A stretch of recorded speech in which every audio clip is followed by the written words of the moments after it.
Je vous salue encore au nom de Jésus-Christ. Et notre Dieu vous bénisse richement. Et toute la joie d'être ici encore aujourd'hui.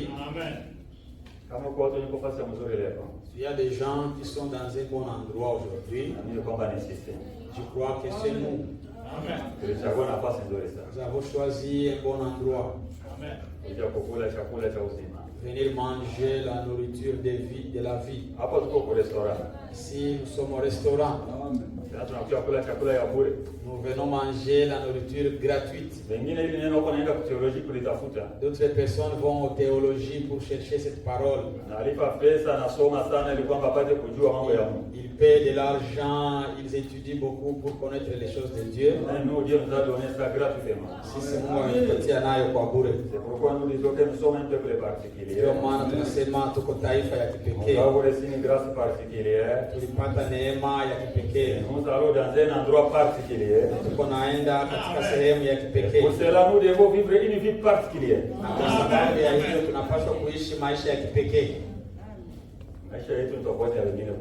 Notre vie est différente des autres sur la terre. Je dois combiner toutes les langues possibles. Je veux que tout le monde entende ce que je parle.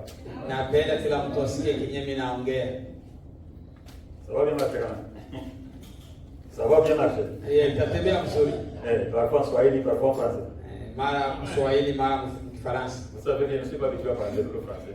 Hatuzoei kuzungumza Kifaransa. Moi particulièrement, je ne suis pas habitué à parler français. Mimi kibinafsi sizoei kabisa kuongea Kifaransa. Même à l'école, hata kwa masomo, j'étais brillant en sciences, personne ne sait pas ça. Nilikuwa natumika mzuri kabisa mambo ya siasa. Mathématiques, physique et biologie, en tout cas, les gens avec qui nous avons étudié, ils connaissaient ça. Ya mathématiques na biologie, bali tusoma nao wanajua ile. Mais c'est concerne la langue, non, je ne m'intéressais même pas ça. Kwa kile kitu kinahusu lugha, sikuwa kabisa alors que je disais souvent, ce sont des langues coloniales, c'est comme ça. Parce que moi, je vivais dans un village très reculé. Je me demandais où est-ce que j'irais avec ces langues-là. Mais maintenant, je commence à avoir une telle importance des langues. Quand je suis venu ici, l'anglais m'a compliqué beaucoup. Il va au travail, autant voir quelque chose. La chose est près de toi, mais tu ne la connais pas. J'ai commencé à me forcer à étudier. Pour rattraper les temps, mais c'était déjà impossible. Ça va trop en Swahili. J'aime prêcher en Swahili. Parce que ça va faciliter quand même d'aller rapidement. Mais parce que parfois les sujets semblent des sujets un peu difficiles. Il arrive souvent que je le prépare en français aussi en Swahili. Parce qu'il y a des mots qui sont un peu clairs en français aussi, un peu clairs en Swahili pour les comprendre. Être prédicateur, c'est un grand travail. Les frères qui prêchent peuvent témoigner. Ils ne dorment pas. Et toutes les fois, vous pouvez les voir marcher en route. Il est en train de méditer. Il est en train de préparer la leçon. C'est pourquoi il avait dit ne touchez pas mes joints. Ce sont les joints. Chaque fois il est en onction. Chaque fois il est connecté avec Dieu. Parce qu'avant de prêcher les autres, il faut que tu te prêches toi-même. Il faut que tu sois convaincu que c'est la vérité. Mais comment je continue en français? Tu dis combien ça? Les choses sont bonnes. Nous sommes chez nous. Amen. Amen. Ça, c'est l'image de ma maison, moi. Et chez moi à la maison. On a un problème, il y a On a un problème de langue. Lugha yangu kwanza ya asili mke wangu haijui mzuri. Ma langue maternelle, ma femme ne la connaît pas très bien. Swahili nayo watoto haijui. Les Swahili, les enfants ne le connaissent pas bien. Sasa sisi parents si anglais hatujui. Nous les parents aussi ne connaissons pas l'anglais. Inakuwa babeli sasa.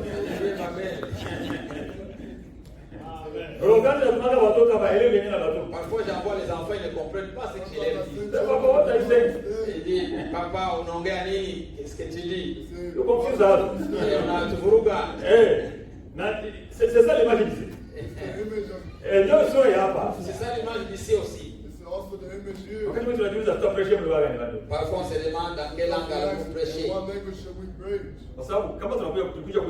Si nous sommes venus à ce message, nous ne sommes pas venus pour observer. Nous voulons être actifs.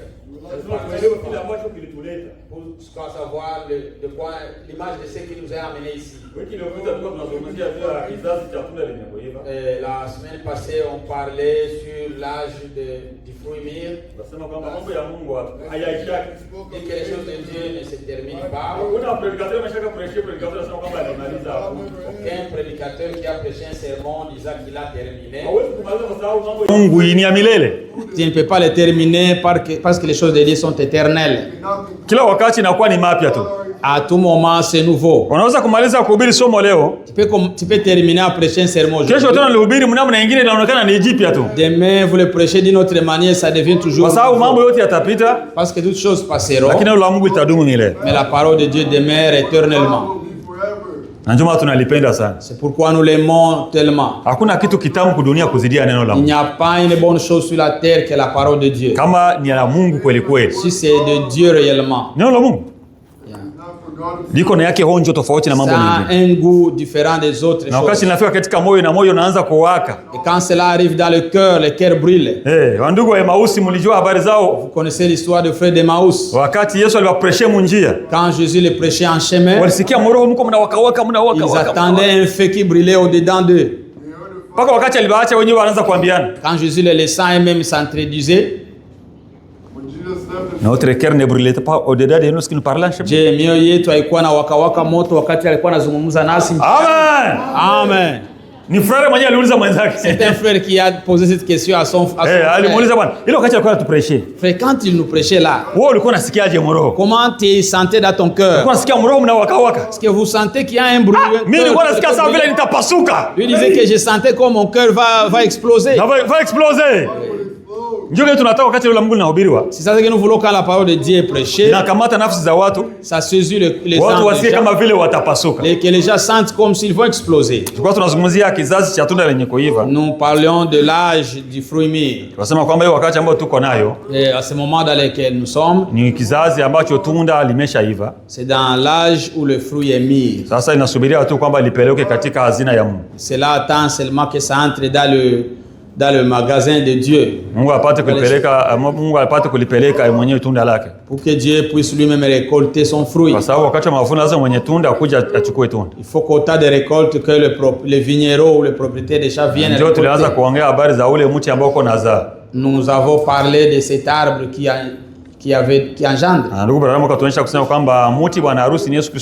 Et Frère Branham nous a montré que l'arbre épouse, c'est Jésus-Christ. L'arbre épouse, c'est Jésus lui-même. Et l'arbre épouse, c'est l'église. Et cette église, c'est Dieu lui-même qui l'a plantée. Il l'a plantée avec un seul objectif.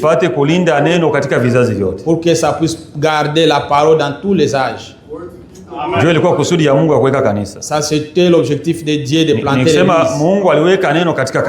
Dieu a placé la parole dans l'église.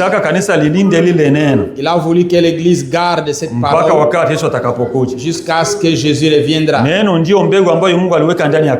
La parole, c'est la semence que Dieu a mis dans l'église. C'est pourquoi, si c'est la volonté de Dieu, on parlera d'Apocalypse 12. Et on nous parle d'une femme dans Apocalypse 17. Le frère nous avait parlé d'une femme d'Apocalypse chapitre 17. Parce que dans Apocalypse, il y a des femmes. Dans Apocalypse, il y a une femme qui se trouve dans le chapitre 12. Une femme vertueuse. Qui avait la semence de son mari. Parce que la Bible dit qu'elle était enceinte. Tu ne peux pas être enceinte si tu n'étais pas rencontré avec un homme. Je tuko tunaelewa ile mambo. C'est pas si on est Elle était enceinte parce qu'elle portait la semence de son mari. alikuwa na mbegu ya mume wake.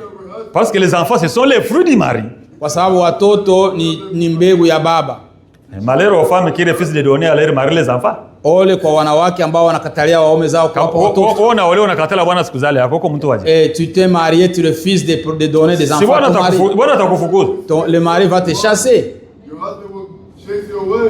Branham aliongea ile mambo katika mariage et divorce. Le frère Branham en a parlé dans le sermon mariage et divorce. Mwanamke hawezi kuolewa kisha akatala kupatia mtoto mwanamume watoto. Aseme sitazala na wewe. Tu ne peux pas te marier et après refuser que moi je ne mettrai pas au monde. Unakatala kunipatia matunda, ce sont des fruits. Tu refuses de me donner des fruits. Les enfants sont des fruits. Ndio maana kanisa nalo liko na mimba. C'est pourquoi l'église aussi est enceinte. Ndio tunda ambalo tuko tunazungumzia ambayo kanisa inabeba. C'est sans le fruit que ndio kwa tulikuwa tunataka tufike ile siku nyuma tulisema tukumalizia mambo yetu. C'est pourquoi on a dit qu'on n'a pas terminé nos actions. Kanisa liko na mimba. L'église est enceinte. Liko mimba ilishaiva. L'enceinte et la grossesse est au terme. Tunda lilishaiva. Le fruit est au terme. Na ile mimba ambayo tunazungumzia. Et cette grossesse que nous parlons. Ni kundi ya wadada na wandugu. C'est un groupe de frères et de sœurs ambao watanyakuliwa, qui seront enlevés, ambao tunamuita bibi harusi, que nous appelons l'épouse. Sababu bibi harusi ni sehemu ya kanisa. Parce que l'épouse c'est une partie de l'église. Sababu bibi harusi iko ndani ya kanisa. Parce que l'épouse est dans l'église. Yesu atakuja kukamata, atakamata ni bibi harusi. Quand Jésus revient, il prendra l'épouse. Ile tunda ambalo limeiva, les fruits mûrs. Ni kitu kizuri sana. C'est une bonne chose. Lakini leo tuongelee ile mambo. Mais aujourd'hui on ne parle pas de cela. Kuna kingine kasoma kadogo. On va parler d'un petit sermon. Najua kuja kwetu tutabarikiwa sana. Je crois que nous serons bénis. Tuliacha vyote tunakuja kusikia neno la Mungu. Parce que nous avons tout abandonné pour venir écouter la parole de Dieu. Ni lazima kila geste ambayo ulifanya Mungu apate kukulipa. Faut que dans toute chose que tu fais, il faut que Dieu te paye. Même dans tes petits gestes, Dieu paye. Hata ile kitu kidogo tu kenye unafanya Mungu analipa. Sababu kuja kwetu hapa Mungu anatuona si wote. Venir ici, Dieu nous voit. Ndio Branham analeta mfano wa mtoto mmoja. Frère Branham fait un exemple d'un enfant. Wakati wa mfalme Charles wa Uingereza, au temps du roi Charles d'Angleterre, alikuja kuvisiter colonie yake, alikuwa kuvisiter Canada. Il était venu visiter sa colonie, le Canada. Vous savez que le Canada était colonisé par les Anglais. Mnajua kama Canada ilikuwa chini ya utawala wa Siku moja mfalme alikuja kuvisiter colonie yake. Le roi était venu visiter sa colonie. Kwa sababu mfalme alikuja, parce que le roi était venu. Ile siku watoto waliwaambia hakuna masomo. Ces jours-là on a dit aux enfants pas d'études, pas d'école. Sasa watoto wote walienda kwa barabara kwenda kupokea mfalme. Tous les enfants sont allés à la route recevoir le roi. Kila mwalimu na watoto wake kuna bachunga pale. Chaque enseignant gardait ses enfants de sa classe. Sasa wakati mfalme alipita, quand le roi passa, kuna mtoto mmoja hiyo wakati mfalme alimaliza kupita, et il y a un enfant quand le roi passait, akakimbia kupoto électrique pale, poto moja akaenda kujikunja anaanza kulia. Il est allé se coincer sur les poteaux électriques en train de pleurer. Mwalimu akaremarke, mbona yeye anaenda kulia ni nini? Il y a le professeur, l'enseignant a remarqué, mais pourquoi lui pleure? Mwalimu akamjongela kwenda kumuuliza, qu'est-ce qui ne va pas? Il y a le roi, l'enseignant est allé auprès de lui lui demander, kitu gani kiendeki? Haukuona mfalme? Est-ce que tu n'as pas vu le roi? Mwalimu niliona mfalme. Il a dit oui, je vis le roi. Sasa kwa nini unalia? Mais alors, mais pourquoi pleures-tu? Mwalimu ninalia. L'enseignant, je pleure. Kwa sababu mimi niliona mfalme. Parce que moi je vis le roi. Lakini mfalme yeye hakuniona. Mais le roi ne m'a pas vu. Est-ce que vous comprenez cela? Lui a dit, as-tu vu le roi? Oui, je vis le roi. Mais la raison de le roi ne m'a pas vu. Je veux que le roi aussi me voie. Nous sommes ici. Pas seulement dire que je vis Jésus. Est-ce que Jésus Jésus t'a vu aussi aujourd'hui. Il faut que te rassurer que Jésus aussi m'a vu. Je ne sais pas si vous comprenez ces choses. Aujourd'hui, on a vu Dieu. Est-ce que Dieu t'a vu aussi? Est-ce que Mungu naye alikuona? Et il faut que chacun de nous se rassure que oui, le roi m'a vu aussi. Et le problème que j'avais a été résolu. Le prophète a dit que le roi Charles a manqué de voir cet enfant. Parce qu'il n'a pas la capacité de voir. Mais notre roi, Notre roi à nous, Notre roi à nous. Il voit tout. Anaona yote. Alléluia. Amen. Anayona motif yenyewe lituleta hapa leo. Il connaît même les motifs de ce qui nous a amenés ici. La technologie aussi. Vitu viko bien. Hatuingia msomo letu. On n'est pas encore dans notre sermon. Kuna nyingine mfano nilisoma hivi mgazeti moja. Il y a un exemple que j'ai lu dans un journal. Nilirudia kama mara 4 hivi nilikuwa nisoma. Mais retourné au moins 4 fois en l'écoutant. Je l'ai lu. Je l'ai lu environ 4 fois. Comme mtoto baba yake alikuwa anatumika mkarere moja kuchimba maminere. Il y a un enfant dont son père travaillait dans le carrière de mine. Yani wakati wanatoka mule wanatoka kama kuna buchafu hauwezi kujua mtu. Quand il sort de là, il sort état vraiment trop essuyé avec de la poussière, difficile de connaître qui. Lakini mtoto akasema wakati walijua kwamba kesho watatoka mule mnani mshimu. Il savait que demain ils sortiront de la fosse, de ces trous là où ils creusent. Mtoto akasema na mimi nitaenda kwenda kupokea baba yangu. Alors j'irai aussi à la rencontre de mon père. Wakamwambia hapana, hauwezi enda. Il lui dit non, tu ne peux pas aller. Akasema juu ya nini? Dit pourquoi? Sababu baba yako wakati anatoka kule. Quand ton père quitte des mines, bosi wanakuwa na uchafu, hauwezi kumtambua, hauwezi kumtambua. Viennent avec beaucoup de poussière.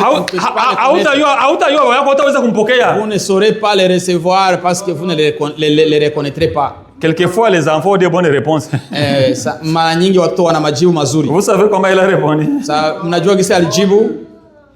Najua kwamba je connais que sitamtambua baba yangu. Je ne le reconnaîtrai pas. Lakini baba yangu, mais mon père, atanitambua mimi. Il reconnaîtra moi. Amen. Amen. Amen. Amen.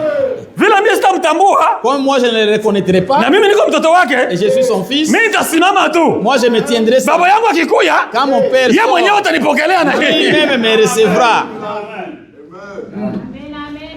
Amen. Hauwezi kurudisha muamini nyuma, haiwezekani. Tu ne peux pas faire retourner un chrétien derrière.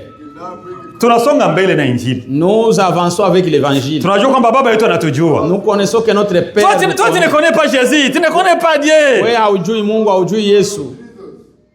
Nataka yeye mwenyewe anijue. J'aime que lui-même me connaisse. Ndio kenye kinatosha maisha yangu. Cela est suffisant dans ma vie. Vile ananijua kinatosha. Comme il me connaît, ça suffit. Ni kitu kizuri. C'est une bonne chose. Ndio tunaambia kwa watu watukuja hapa kama tunaongea hii mambo. Et quand nous parlons de ces choses, nous disons déjà, kusudi yetu kusoma kama tukue bure na connaissance kubwa hapa. Notre souci ce n'est pas d'être rempli de beaucoup de connaissances. Tunataka tuwe na imani. Nous voulons avoir la foi. Sababu hata shetani iko na ujuzi mwingi. Même Satan a une grande connaissance. Hakuna mwenye anajua kuzidia hata katikati yetu. Personne ici ne connaît plus que Satan parmi nous ici. Ndio maana hatuna haja ya connaissance. C'est pourquoi on n'a pas besoin de la connaissance. Tuko na haja ya imani. Nous avons besoin de la foi. Lèvons-nous pour la lecture de la parole de Dieu. Je lirai un endroit. Ndugu atarudia naye anasoma ile sehemu. Le frère Jean lira aussi. Na atasoma tena zingine sehemu mbili. Et il lira encore 2 autres endroits. Takuwa na usomi mrefu. Yaani nikimaliza kusoma, quand moi je termine à lire, tutaomba Mungu. Je vais prier. On va prier. Kisha mnakaa chini. Et après vous vous mettrez. Na nyuma ndugu ataendelea na kusoma pale ambapo tulisoma. Et après le frère continuera la lecture de là où nous avons lu. Nitaanza na kitabu cha Mwanzo. Je vais commencer avec le livre de la Genèse. Sura yake ya 3. 3e chapitre. Versi ya 21 hadi 24. Du 21e verset au 24e verset. Tunasoma kama tumepata. Nous lirons, si nous avons trouvé, Genèse chapitre 3, verset 21 à 24. Nous lisons au nom de Jésus-Christ. Genèse 3, 21 à 24. Bwana Mungu akafanyia Adamu na mkewe mavazi ya ngozi akawavika. Bwana Mungu akasema, basi huyu mtu amekuwa kama mmoja wetu, kwa kujua mema na mabaya. Na sasa asije akanyosha mkono wake akatoa matunda ya mti wa uzima akala, akaishi milele. Kwa hiyo Bwana Mungu akamtoa katika bustani ya Edeni, alime ardhi ambayo katika hiyo alitwaliwa. Basi akamfukuza huyo mtu, akaweka makerubi upande wa mashariki wa bustani ya Edeni, na upanga wa moto uliogeuka huko na huko, kuilinda njia ya mti wa uzima. Amen. Amen. Mungu wa milele, notre Dieu éternel, asante kwa jioni nzuri tupatia leo. Merci pour cette bonne après-midi que tu nous as accordé. Tuko mbele zako Mungu mwema, Mungu wa mapendo. Nous sommes devant toi, le Dieu de grâce et Dieu d'amour. Ulitujua kabla misingi ya ulimwengu haijakuwa. Tu nous as connus avant que le monde ne soit formé. Tulikuwa watoto wako. Nous étions tes enfants. Na kupitia injili sasa tunadhihirika. Et au moyen de l'évangile nous sommes manifestés. Ndio maana kama kuna wengine bado hawajadhihirika leo. Il y en a d'autres pères qui ne sont pas encore manifestés. Ambao walikuwa watoto wako tangu zamani. Qui étaient tes enfants dès le commencement. Ukubali injili ya leo wazihirishe. Permets que l'évangile d'aujourd'hui puisse les manifester. Ukubali neno lako liingie katika mioyo yetu. Permets que ta parole pénètre dans nos cœurs. Lipate kufanya mabadiliko katika maisha yetu. Puisse produire une transformation dans nos vies. Ni jina la Yesu Kristo. C'est dans le nom de Jésus-Christ. Amen. Amen. Unaweza uketi? Vous pouvez vous mettre.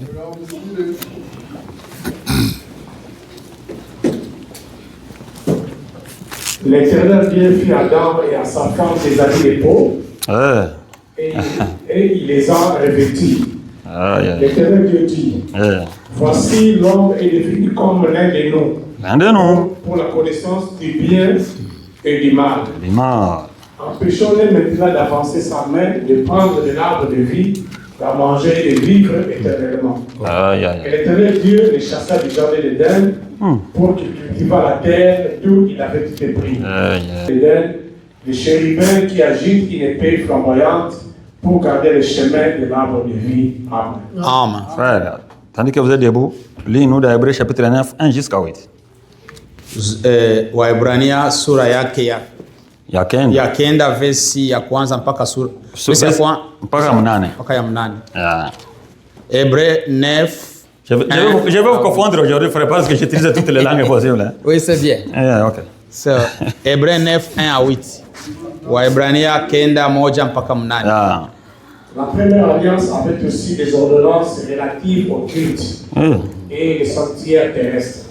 Un tabernacle fut en effet construit dans la partie antérieure appelée le lieu saint. Or, ces choses étant ainsi disposées, les sacrificateurs qui font le service entrent en tout temps dans la première partie du tabernacle. Et dans la seconde, les souverains sacrificateurs seuls entrent une fois par an, non sans y porter du sang qu'il offre pour lui-même et pour les péchés du peuple. Le Saint-Esprit montrait par là que les chemins du lieu très saint n'étaient pas encore ouverts, tant que les premiers tabernacles subsistaient. Amen. Hébreux 10, 19 à 23. Waebrania sura ya 10 versi ya 19 mpaka 23. Ainsi donc, frère, puisque nous avons au moyen du sang de Jésus-Christ libre entrée dans le sanctuaire, par la route nouvelle et vivante qu'il a inaugurée pour nous au travers du voile, c'est-à-dire de sa chair. Et puisque nous avons un souverain sacrificateur établi sur la maison de Dieu, approchons-nous avec un cœur sincère dans la plénitude de la foi, le cœur purifié d'une mauvaise conscience et le corps lavé d'une eau pure. Et tenons fermement la profession de notre espérance, car c'est lui qui a fait la promesse est fidèle. Amen. Que Dieu bénisse, frère. Mungu akubariki ndugu. Najua mlifuata usomi mzuri. Je crois que vous avez suivi très bien la lecture. Naweza kusema mbona hii maandiko inaachana.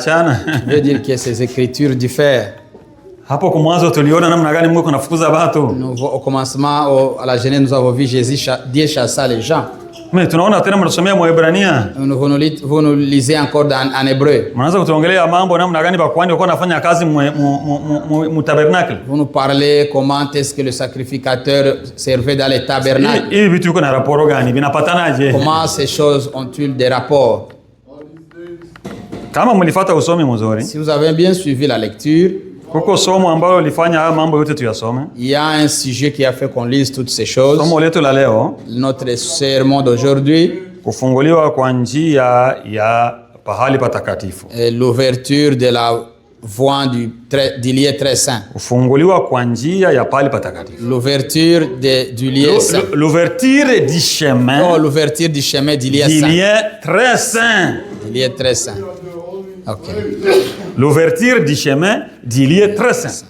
Kufunguliwa kwa njia ya pahali patakatifu sana. Kama tunasema kufunguliwa kwa njia. Quand on dit l'ouverture du chemin,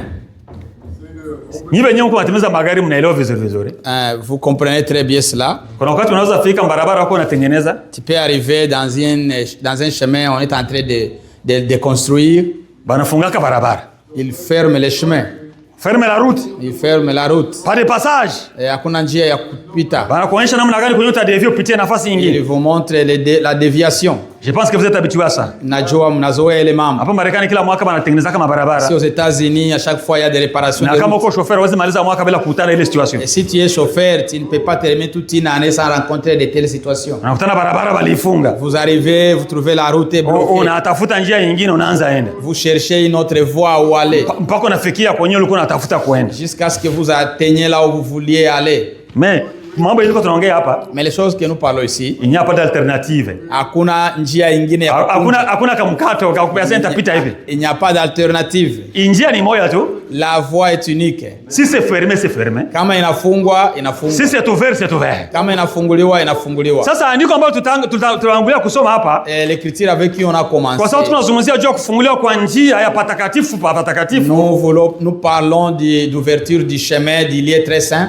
Sasa njia ya kwanza ambayo inazungumzwa katika Biblia. Le premier chemin ou la première voie qui est parlée dans la Bible. Wakati mara ya kwanza unataja neno njia. Quand on a parlé pour la première fois le chemin, ni andiko ambalo tulitoka kusoma katika Mwanzo sura ya 3:21-24. C'est l'écriture de Genèse chapitre 3 verset 21-24. Ndio pale tunaona sasa kwamba kulikuwa na njia ambayo ilifungwa. Qu'il y avait un chemin qui a été fermé.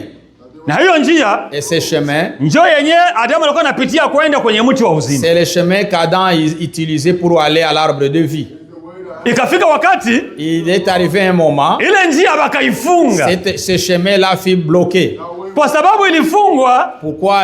Parce qu'il a été bloqué. Adamu hana accès tena kwenye ule muti. Adam n'avait plus d'accès à cet arbre. Oh Adamu wetu. Oh notre Adam. Yani Adamu anaanza kuangalia muti kwa mbali. Adam regardant l'arbre. Mais hana droit tena ya kwenda pale. Mais il n'a plus de droit d'y aller. Kwa sababu njia imefungwa. Parce que le chemin est fermé. Nini ambayo ilifanya njia ifungwe? Qu'est-ce qui a fait que ce chemin soit fermé? Ni dhambi iliingia. Le péché entra. Wakati dhambi iliingia, quand le péché est entré, njia ya uzima ikafungwa. Le chemin de la vie éternelle est fermé. Sasa na Mungu akifunga, quand Dieu ferme, yeye ndio kuna uwezo wa kufunga, kuna kufungua. C'est lui qui a l'autorité ou le pouvoir de fermer et personne d'autre ne peut ouvrir. Akifungula tena hakuna wa kufunga. S'il ouvre, personne ne peut fermer. Yuma tunazungumzia kusema kwamba c'est pourquoi nous parlons kufunguliwa kwa ile njia ya patakatifu patakatifu. L'ouverture du chemin du lieu très saint. Adamu alibakia pale. Adam resta là-bas. Sasa tunaongelea namna gani mambo ilianza ile siku. Parlons un peu comment les choses s'est arrivées. Kwa sababu inatuambia kwamba Mungu wakati aliumba Adamu, la Bible nous dit quand Dieu créa, alimweka katika bustani ya Eden. Il l'a placé dans le jardin. Akampatia mamlaka katika viumbe vingine kwa viumbe vingine vyote. Il lui donna la dominance sur toutes les autres créatures. Yeye na mke wake. Lui et sa femme. Baliwaambia mwende mkatawale. Leur dit allez dominer. Mtawale samaki wa baharini. Dominer les poissons de la mer. Ndege wa angani. Les oiseaux des airs. Wanyama wote. Tous les animaux. Kila kitu tunakiweka mikononi mwenu mkitawale. Toutes choses nous les remettons entre vos mains. Yeye Adamu na mke wake walikuwa ni watawala. Adam et sa femme étaient des dominateurs.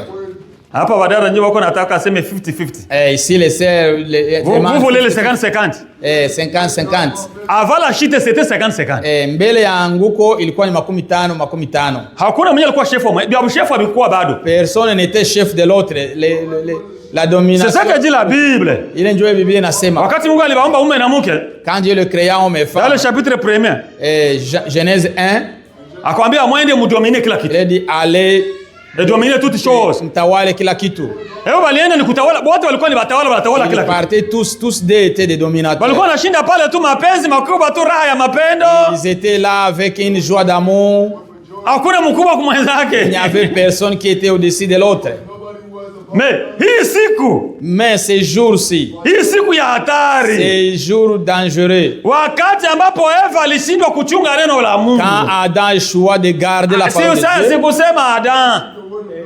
et quand Ève, je te suis aussi frère. Quand Ève a échoué, quand Ève faillit à garder la parole, wakati Eva alishindwa kuchunga neno, le danger est entré. Shida kaingia. Mwanamke naye tatizo na muingilia. Et la femme aussi, le danger entre. Hawezi vunja neno la Mungu. Tu ne peux pas briser la parole. Et puis rester impuni, c'est impossible. Na ubakie bila kuadhibiwa haiwezekani. Tu dois subir les conséquences. Unapaswa kulipa. Mwanamke mwenyewe na mwenzake walikuwa batawala. La femme et son mari étaient des dirigeants. Mais siku ile, mais ce jour-là, anaenda kuongea na mwanaume mwingine. Il part parler avec un autre homme. Un homme qui avait un bon langage plus que celui d'Adam. Mwanaume ambaye alikuwa na lugha nzuri kuzidia ya Adam. Il parlait bon français plus qu'Adam. Alikuwa anaongea Kifaransa kizuri kuzidia Adam. Il avait des termes d'amour plus même qu'Adam. Alikuwa na matamshi ya mapendo kuzidia Adam. La femme est arrivée à être séduite. Mwanamke akafikia kuanguka, danganywa. Wakati anguko linakuja sasa. Quand la chute est arrivée, si walikuwa na communion na Mungu kila magharibi. Ils avaient la communion avec Dieu chaque soir. C'est ce que la Bible dit. Dieu Biblia inasema. Kila soir Mungu alikuwa anabatembelea. Chaque soir Dieu le visitait. Oh, tunataka Mungu akuwe anatembelea kila magharibi. Nous voulons que Dieu nous visite chaque soir. Mungu anapenda kufanya communion na watoto yake. Dieu veut communier avec ses enfants. Ni watoto yake ndio wako tayari kufanya communion na Mungu. Seulement ses enfants qui ne sont pas prêts à communier avec lui. Mungu yeye anarespecta rendez-vous. Dieu respecte les rendez-vous. Tulishapatana yeye bwana. Nous nous sommes déjà convenus. 13h kila dimanche tunakusanyika. Et à tout moment nous allons nous retrouver à 13h. Mungu yeye 13h tutakuwa tunamaliza saa ngapi sasa? Et vous allez terminer à quelle heure? Tutakuwa tunamaliza 4h tunamaliza. Environ 4h on va terminer. Yeye Mungu anakuja mutai yake anakuja kukuta. Dieu est là à l'heure. Na sasa kisha anajiendea yake. Et quand l'état arrive lui part. Anaheshimiaka mpango wake. Il respecte son programme. Na wakati wote alikuwa anaheshimu mpango kuja kuvisiter watoto yake. À tout moment il respectait le programme de venir visiter ses enfants. Cette fois-ci anakuja. Il est arrivé. Adam commence à fuir. Adam akakimbia. Ile ni habitude ya mwenye dhambi kila wakati. Ça c'est l'habitude d'un pécheur chaque fois. Frère, mkiona dada haonekani tena makutano. Frère, si vous voyez la sœur ne vient plus à l'église. Frère hakuwa anakuja tena makutano. Les frères ne viennent plus à l'église. Mwache kumuuliza frère masababu gani nini na nini. Demandez-lui qu'est-ce qui ne va pas, qu'est-ce qui ne va pas. Atasambia, "Oh mie mangu ilikuwa mchafu, nikaenda kufula." Nini? Ça, je suis allé à la lessive. Usikunasikia ile motifu na kamata. Est-ce que vous sentez que ce sont des motifs qui tiennent? Hapana, huko ensa na va pas. Il y a quelque chose qui ne marche pas. Kama mtu mambo ya kiroho inaenda vibaya, quand la personne, les choses spirituelles ne marchent pas bien, anaanza kuogopa Mungu. Il commence à avoir peur de Dieu. Hapendi tena kujongelea Mungu. Il ne veut plus s'approcher de Dieu. Anaanza kusikia kama vile Mungu anamuona. Il pense comme si Dieu le voit. Anasikia haya yeye mwenyewe ya maisha yake. Il se sent honteux de sa vie. Anaanza kusikia haya kusanyika hata na bandugu. Il se sent honteux de se rassembler avec les frères. Anaanza kusikia haya kusanyika na badada. Il se sent honteux de se sentir. Anaanza kufikiria kama badada wanayua mambo yake. Il commence à penser que les sœurs connaissent ces affaires. Peut-être les frères connaissent ces choses. Quand deux personnes parlent, ils parlent de moi. Personne n'est ici pour parler de ces affaires. Personne n'est occupé à parler de tes affaires. Les gens banashughulika na mambo ingine. Comme tu te condamnes, arrange toute ta vie. Weka maisha yako, tengeneza maisha yako tu. Oui, arrange tu. Tengeneza. Bitu utatembea mzuri. Les choses vont bien marcher. Adam aussi. Alijua kwamba yeye vitu visharibika. Il savait que les choses n'allaient plus bien. Alijijua jinsi alikuwa anaishi. Il se connaissait comment. Alijua utukufu wenyewe alikuwa nayo. Il savait la gloire qu'il avait. Kwa sababu kia kwanza kile Adam alipoteza. La première chose qu'Adam a perdu. Ni utukufu wenyewe alikuwa nayo. C'est la gloire qu'il avait. Dara kama unajua kwamba hii ujumbe. Ma sœur, si tu savais que dans ces messages, kuko na utukufu yenyewe unavala, il y a une gloire que tu portes. Ndio maana iko n'importe kila mwanaume mwenye anaweza kuita munjia asema kusimamisha. C'est pourquoi ce n'est pas n'importe quel homme qui peut t'appeler pour t'arrêter. Kwa sababu uko na utukufu fulani wa hili neno. Parce que tu as une certaine gloire de cette parole. Uko na vala sawa sawa na neno. Tu t'habilles selon la parole. Unaongea sawa sawa na neno. Tu parles selon la parole. Unaishi sawa sawa na neno. Tu vis conformément à la parole. Haiko n'importe qui mwenye anaweza kukaribia asema kuongelesha mambo ya ovyo ovyo. Ce n'est pas n'importe qui peut s'approcher de toi pour. Hata kukazi iko na kuna nasema kwamba huyu yeye anaishi maisha yake tofauti na wengine. Même au travail les gens savent que ceux-ci vivent une vie particulière. Huyu hasta ida sasa mpige kwa mabega, huyu hata itika. Ceux-ci ne veut pas tolérer que je la frappe. Kuko utukufu yenyewe unavala ile. Il y a une gloire que tu t'habilles. Ukiondoa ile gloire ile. Quand vous enlevez le utukufu, utakuwa mtu mbaya sana kudunia kuliko wengine. Vous serez la plus mauvaise. Adam alijua kwamba kuko kitu kenye alishapoteza. Adam aussi savait qu'il a perdu quelque chose. Anasema hii hali yenyewe niko nayo. Cet état que je mène. Na jinsi anakuya, comme il est venu. Sita supporter présence. Non, je ne supporterai pas sa présence. Acha nikimbie niende nificha. Laissez-moi fuir pour me cacher. Kila wakati mwanadamu anakimbiaka Mungu. À tout moment, l'homme fuit Dieu. Mnaanza kumuuliza binakuaje dada aonekana kitena. Ma soeur, on ne te voit plus, qu'est-ce qui ne va pas? Basi frère, unaona. Oh frère, vous voyez. Hapana. Non. Kuko siri yenye iko ndani. Il y a un secret là derrière. Anashajua kama iko buchi. Il connaît qu'il est ou qu'il est ni. Hana chochote kile tena ndani yake. Il n'a plus rien en elle. Alishakata ushirika na Mungu. Elle a déjà coupé la communion avec Dieu. Kesho kwamba tu ni kuarrange maisha ndio solution ile. La solution c'est de mettre la vie en ordre. Usianze kuwa kama vile Adamu hapa. Ne soyez pas comme Adam ici. Je tunahubiri habari za grâce. C'est pourquoi nous parlons de la grâce. Adam wakati Mungu anakuja, Adam quand Dieu vint, Mungu anafika kuna nafasi. Il dit, il arrive à la place où c'est à Il ne trouve pas Adam. Hamuoni Adam. À la place des rencontres. Kwa ile nafasi. En d'autres termes, à l'église, ils avaient une église aussi. Balikuwa nabo na kanisa. Sous un arbre. Balikuwa na kanisa yao. Là où ils se rencontraient avec Dieu. Kwenye balikuwa nakutana na Mungu. Dieu dans l'église. Mungu mkanisa yao anafika. Et il ne voit pas Adam le pasteur. Haoni pasteur Adam. La croyante Eve n'est pas là. Muamini Eva hayuko pale. Mais les gens de l'église, où sont partis ces gens? Batu wa kanisa maro walienda wapi hapa watu? Aujourd'hui, il n'y a pas d'église. Est-ce que leo hakuna ibada? Adam. Où es-tu? Uko wapi? Acha kuniita. Il ne devrait même pas m'appeler. Pourquoi il m'appelle encore? Je ne voulais pas qu'il m'appelle, mais pourquoi il m'appelle?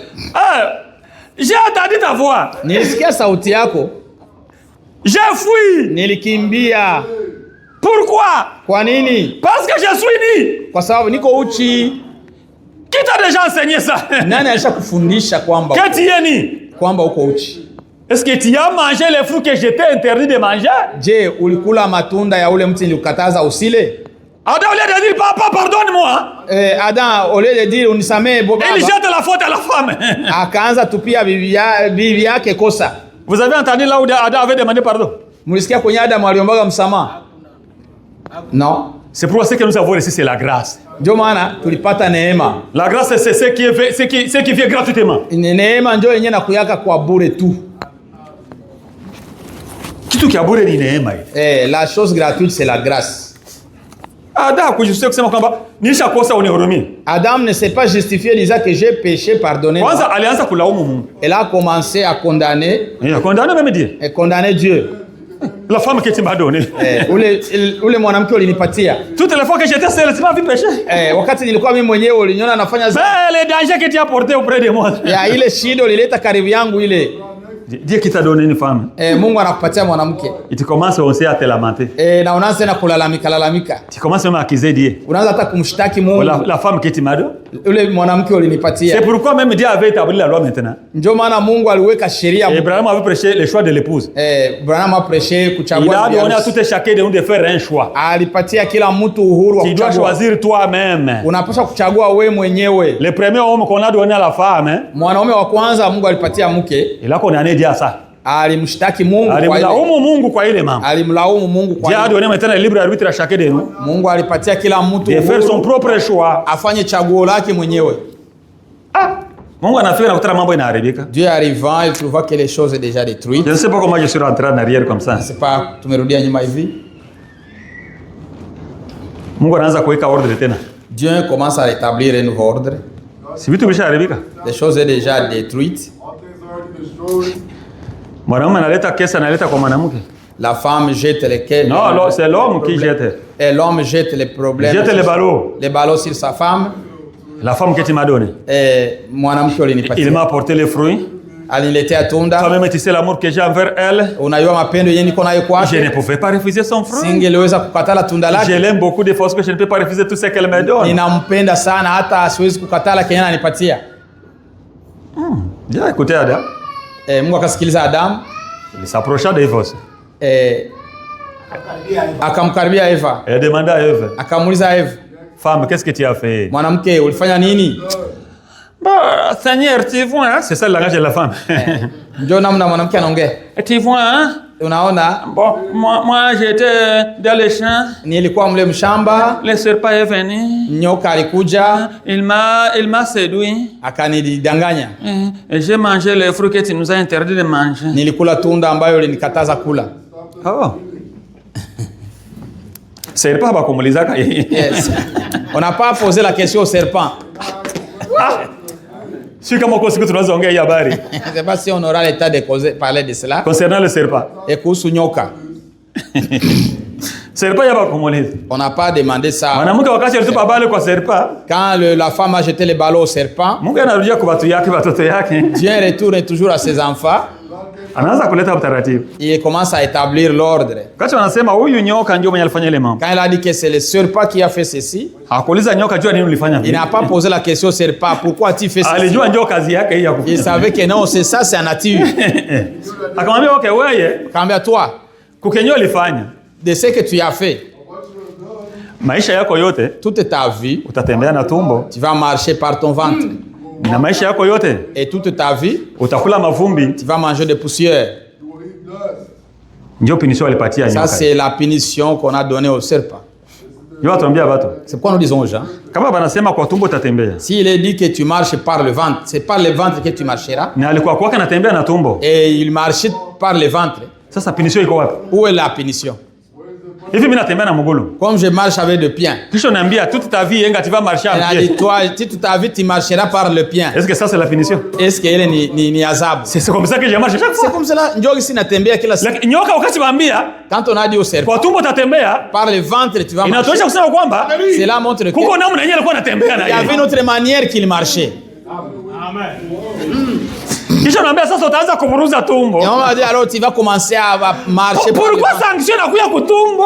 Pourquoi les sanctions est tombé au ventre? Hata na Eva naye wakati wanamsanctionner. Même en sanctionnant aussi Ève. Binakuwa naye vya tumbo. On a aussi parlé du ventre. Est-ce que vous voyez la révélation? Mnaona ile ushirika. Vous voyez le mystère caché là-bas? Mnaona siri inafichwa pale. Punition inakuwa sawa sawa na kosa lenyewe lilifanyika. La punition vint selon la faute qui a été commise. Wewe mwenyewe ulikula tunda. Toi qui as mangé les fruits. Punition inakuja. Les punitions viennent. Utazala kwa uchungu. Tu vas enfanter par douleur. Ah, kuko mambo yenyewe ilifanyika. Il y a quelque chose qui a eu lieu ici. Punition qu'on a tourné autour du péché. Ile adhabu iko nazunguruka kwenye ile dhambi ilifanyikia. Si kama mko ile mambo. Parce qu'on est ensemble. Wewe nyoka wewe. Toi serpent. Kwa sababu tumbo yako ilalisha kwa mwanamke wa wengine. Tu as fait coucher ton ventre sur la ventre de hii tumbo yako sasa. Sur cette ndio utaanza kutembelea maisha yako yote. Tu vas commencer à marcher par ce ventre. Na wewe mwanamke.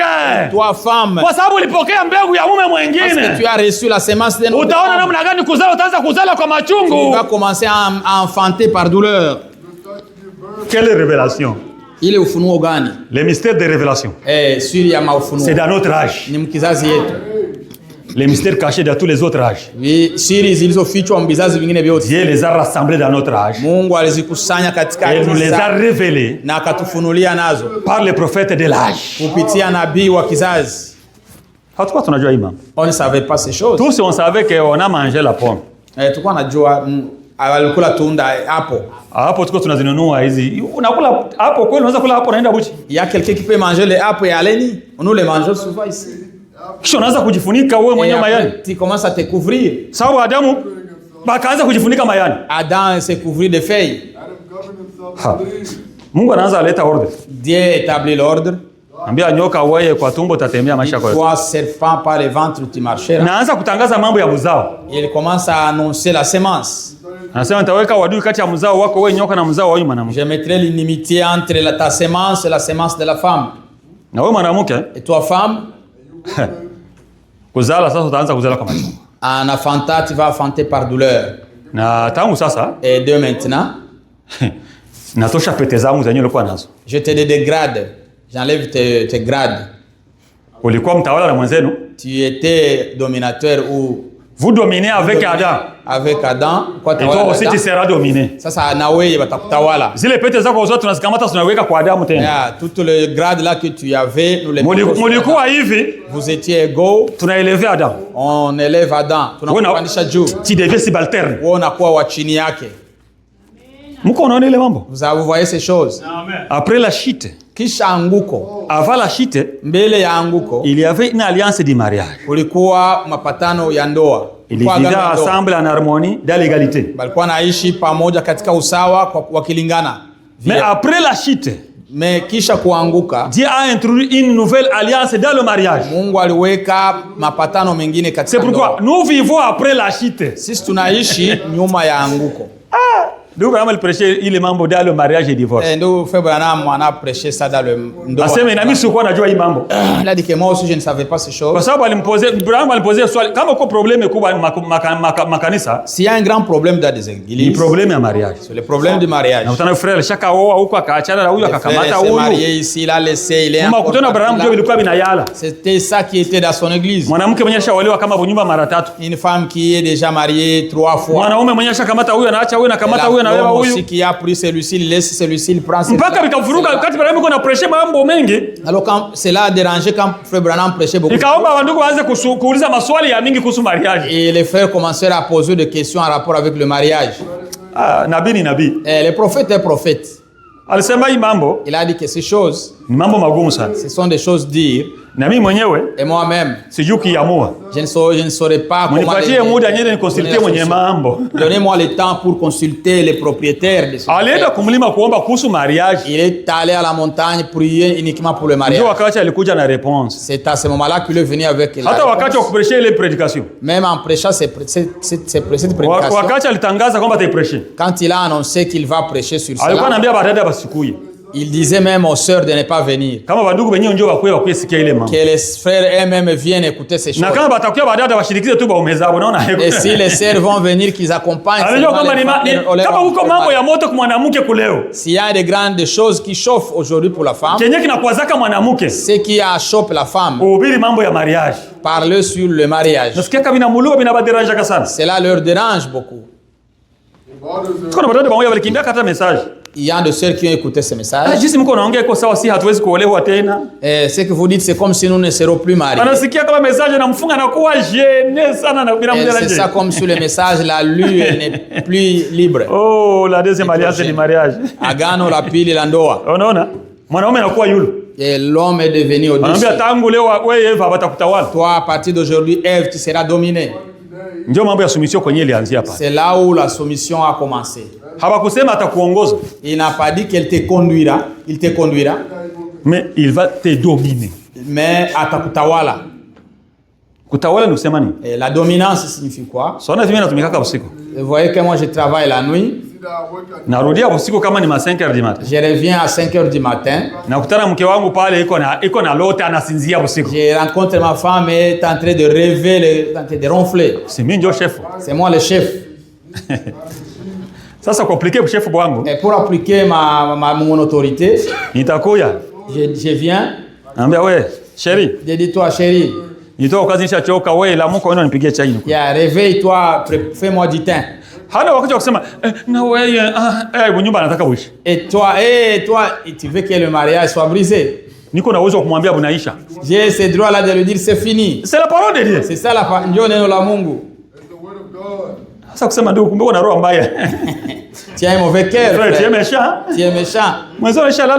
J'étais déjà endormi. Ça c'est la loi de la soumission. Njo sheria ya kutii. C'est ça qui signifie dominer. Ile ndio inamaanisha kutawala. C'est pourquoi Paul. Ndio maana Paulo. Kwa sababu alikuwa anajicho na la taille. Parce qu'il avait aussi l'œil d'aigle. Il a reçu le message à son temps. Alipokea ujumbe wakati wake. Dieu lui a donné le message pour équilibrer les choses. Mungu alimpatia ujumbe ya kutia vitu vyote kwa usawa. Paul anakuja kutukonseja jinsi utaishi na banamuke. Paul vient nous conseiller comment vivre avec les femmes. Sio kama tukamate banamuke kama vile mwili yangu. Il faut prendre la femme comme état ton corps. Hawezi kutesa mwili wa. Tu ne peux pas faire souffrir ton corps. Kwa sababu ya mapendo yenyewe niko nayo kwake. À cause de l'amour que j'ai envers elle. Nitafika sasa munyumba. Je vais arriver à la maison. Naona jinsi analala mwenzio alisha jireposer na anatulia. Je vois comment elle est couchée, laissée déjà reposer. Nitajiuliza kwanza mimi mwenyewe. Je vais d'abord moi-même me poser. Kama ngalikuwa mimi mwenyewe nalala hapa. Si c'était moi qui étais couché comme ça. Na maza nilamusha tena niende mafika nipige. Il peut me réveiller et aller dans la cuisine. Nikimlamusha hapa nitakuwa nimemtesa. Si je la réveille ainsi, je vais la faire souffrir. Wewe tumbo langu, toi mon ventre, supporte mpaka asubuhi. Sois patient jusqu'au matin. Vumilia mpaka asubuhi. Akilamuka atakutengenezea. Quand il se réveille, il va faire quelque chose. C'est l'amour qui l'avait protégé. Kenye kilimlinda mwanamke ni mapendo. C'est l'amour. Si ufuatana mzuri. C'est pas si on est ensemble. Lakini nilikuwa na droit kumwambia lamuke na anaenda. Mais j'avais le droit de leur dire réveille-toi. Lakini kwa sababu siwezi kumtesa ni mwili wangu. Parce que je ne peux pas la faire souffrir, c'est nampatia chance ya kuchunga kwamba amalize usingizi wake. Je lui donne l'occasion de terminer son sommeil. Mko mnaelewa mambo ya Mungu sina tembea. Vous comprenez comment les choses marchent? Njoo vyenyewe waliambia Eva kwamba tangu leo watakudomine. Ça c'est qu'on a dit à Ève aujourd'hui. Na mimi nitafanya kile kitu. Et qui fera cela? Nitafanya vile kwamba nimvumilie. Je ferai que je puisse la patience. Kwa sababu niko na neno la Mungu. Parce que j'ai la parole de Dieu. Kwa sababu na mimi niko na mwenyewe anitawala. Parce que moi aussi j'ai lu quelqu'un qui Kristo na mimi niko chini ya sheria ya Kristo. Moi aussi je suis sous le Ndio tunaambia babinti yetu wenyewe wataolewa. C'est pourquoi nous disons à nos filles qui vont se hapana kwenda kuona mpagani mwenye hajui neno la Mungu. Ne te marie pas à un païen qui ne connaît pas. Atakutesa sana utaregrete. Et il va te faire souffrir. Asema iko na magari ya mazuri, iko na pesa, iko na nyumba. Il a de l'argent, il a de biens. Haiko njoo amani. Ce n'est pas ça la paix. Haiko njoo bonheur ile. Ce n'est pas ça le bonheur. Le bonheur est de la parole de Dieu. Uzuri uko ndani ya wema, uko ndani ya neno la Mungu. Daudi alisema afadhali nikule mkate mkavu. David a dit mieux vaut manger le pain sec na maji tu yenyewe. Et de l'eau seulement. Wewe debuluki hapa Marekani ushakulia mkate maji. Ici quelqu'un a-tu déjà pris du pain avec de l'eau seulement?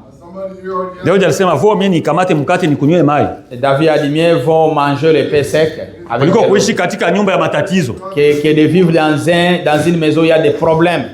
Unajua nyumba ya matatizo? Vous savez une maison là où il y a des troubles, des problèmes. Sisi tulizaliwa kwa village. Nous sommes nés dans des villages. Nyumba za paille za manyasi. Dans des maisons de paille. Zinasuie, zinavuya. Et ils sointent la nuit. Ils sointent. Sisi tulala kama zile nyumba za vile. Nous sommes dormis dans de telles maisons. Hapana hizi zenye kuna maplafond usikini venye biko mingi. Comme des maisons ici en plafond, on n'écoute même pas ce qui s'est passé. Sisi ni za munyasi za kuvuya. Des maisons en chaume, en paille. Mvua inaisha nje lakini ngali inaendelea kunyesha mnyumba. La pluie est terminée dehors mais à l'intérieur ça continue à pleuvoir. Oh, mimi niko na experience hizi. J'ai de l'expérience. Siwezi ambia watu waseme mimi hapana mimi ni nani? C'est moi non. Kisu. Wewe ni nani? Dieu m'a tiré de néant. Mungu alinitosha katika bure, alinitoa. Bure. Peut-être toi aussi. Mais yawezekana na wewe pia. Nyumba ya kuvuya. Une maison qui sointait. Ushaka na uko mnyumba na porter tena na parapluie mnyumba. As-tu déjà vu toi tu es dans une maison mais tu portes toujours de la parapluie dans une maison, dans la maison à l'intérieur. Oui, mtu mnaona hapa. Cet homme que vous voyez ici. Daudi anasema kwamba David a dit kuishi mwanamke mubaya. Vivre avec une femme querelleuse ou méchante. Ou une méchante. Ni kama vile mtu anaishi mnyumba yenyewe kuna vuya. C'est comme quelqu'un qui vit dans une maison qui sointe. Si nyo tunavielewa kwa sababu tuliishi mzile nyumba. Nous le comprenons bien parce que nous avons vécu. Unatoka hapo unahamisha hata kitanda kinaenda huko. Tu déplaces même les lits, les poussins. Ingine naanguka tena pale. Et aussi il y a une gouttière qui tombe là-bas. Unaanza enda kusimama kwa mlango bila katala. Tu pars te coincer tout près de la porte. Ndio vile manyumba za mingi ziko. C'est comme cela que beaucoup de maisons sont. Zenye hazina Mungu ndani. Ces maisons qui n'ont pas de Dieu à l'intérieur. Mafuyo. Des conflits à tout moment. Ba mwe banamke bashaka kama na bitanda si ni honte ile. Il y a des femmes qui ont même déjà changé de lit. Kama ushafanya kile ni haya kwako. Ma sœur, si tu as changé le lit, c'est honte à toi. Tungalikujua tungalikuzomea hata leo. Si on te connaissait, on allait même Tungelambia watu kuzomea. On allait dire qu'aux gens de crier contre toi. Honte à toi. Haya yako. Ibile ya bapagano vile. Ça c'est pour le païen. Ça mlikosana na frère? Parce que vous avez des mésententes entre les frères. Ma problème utela budogo tu. Des petites choses seulement. Unakamata na shuka yako. Tu prends même ton drap. Wasa unaenda mchumba cha watoto. Et tu pars dans les lits dans la chambre des enfants. Qui t'a enseigné ça? Quel message? Ni ujumbe gani? Ile ni mambo mazee kule. Ça ce sont des choses de dénomination. Pour les oiseaux impurs. Ni ndege wachafu. Zile ndege chafu kule. Les oiseaux impurs. Kule kumazebo. Dans les dénominations. Kisha unakuja hapo unaanza kucheza haleluya Mungu asifiwe. Et après tu viens ici tu commences à danser gloire à Dieu. Wewe ulibitosha wapi? Où est-ce que tu trouvé ces choses? Bile vya pagano kule. Ce sont des choses païennes là-bas. Sio wanafanya vile vitu. Na baba frère wengine wanafanya vile bandugu. Il y a même des frères aussi qui font ça. Tu vois témoignage hata kunyumba kwa ulikuwa unafanya vile. Il y a aussi on a des témoignages de frères qui ont aussi ces caractères. Ulishanunua kitanda yako na matela yako ya. Tu as déjà acheté ton lit, ton matelas? Mnakosana na bibi? Vous êtes en petite. Wewe unakamata shuka unaenda lala chini. Tu prends ton drap, tu dors par terre.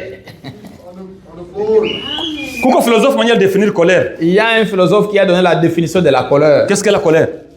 Kasirani ni nini? C'est une punition. Ni pour la faute de quelqu'un. Ni adhabu kwa ajili ya kosa ya mtu mwingine. Mtu mwingine alifanya kosa, wewe unajiadhibu, unajipinir. Quelqu'un fait une faute, toi tu te punis. Sio kama fatana mzuri. Je ne sais pas si on est ensemble. Mwingine njoo alifanya kosa. Quelqu'un d'autre a commis. Parce que pourquoi c'est lui qui a balikukwaza? Parce que pour que tu sois en colère, quelqu'un t'a chopé.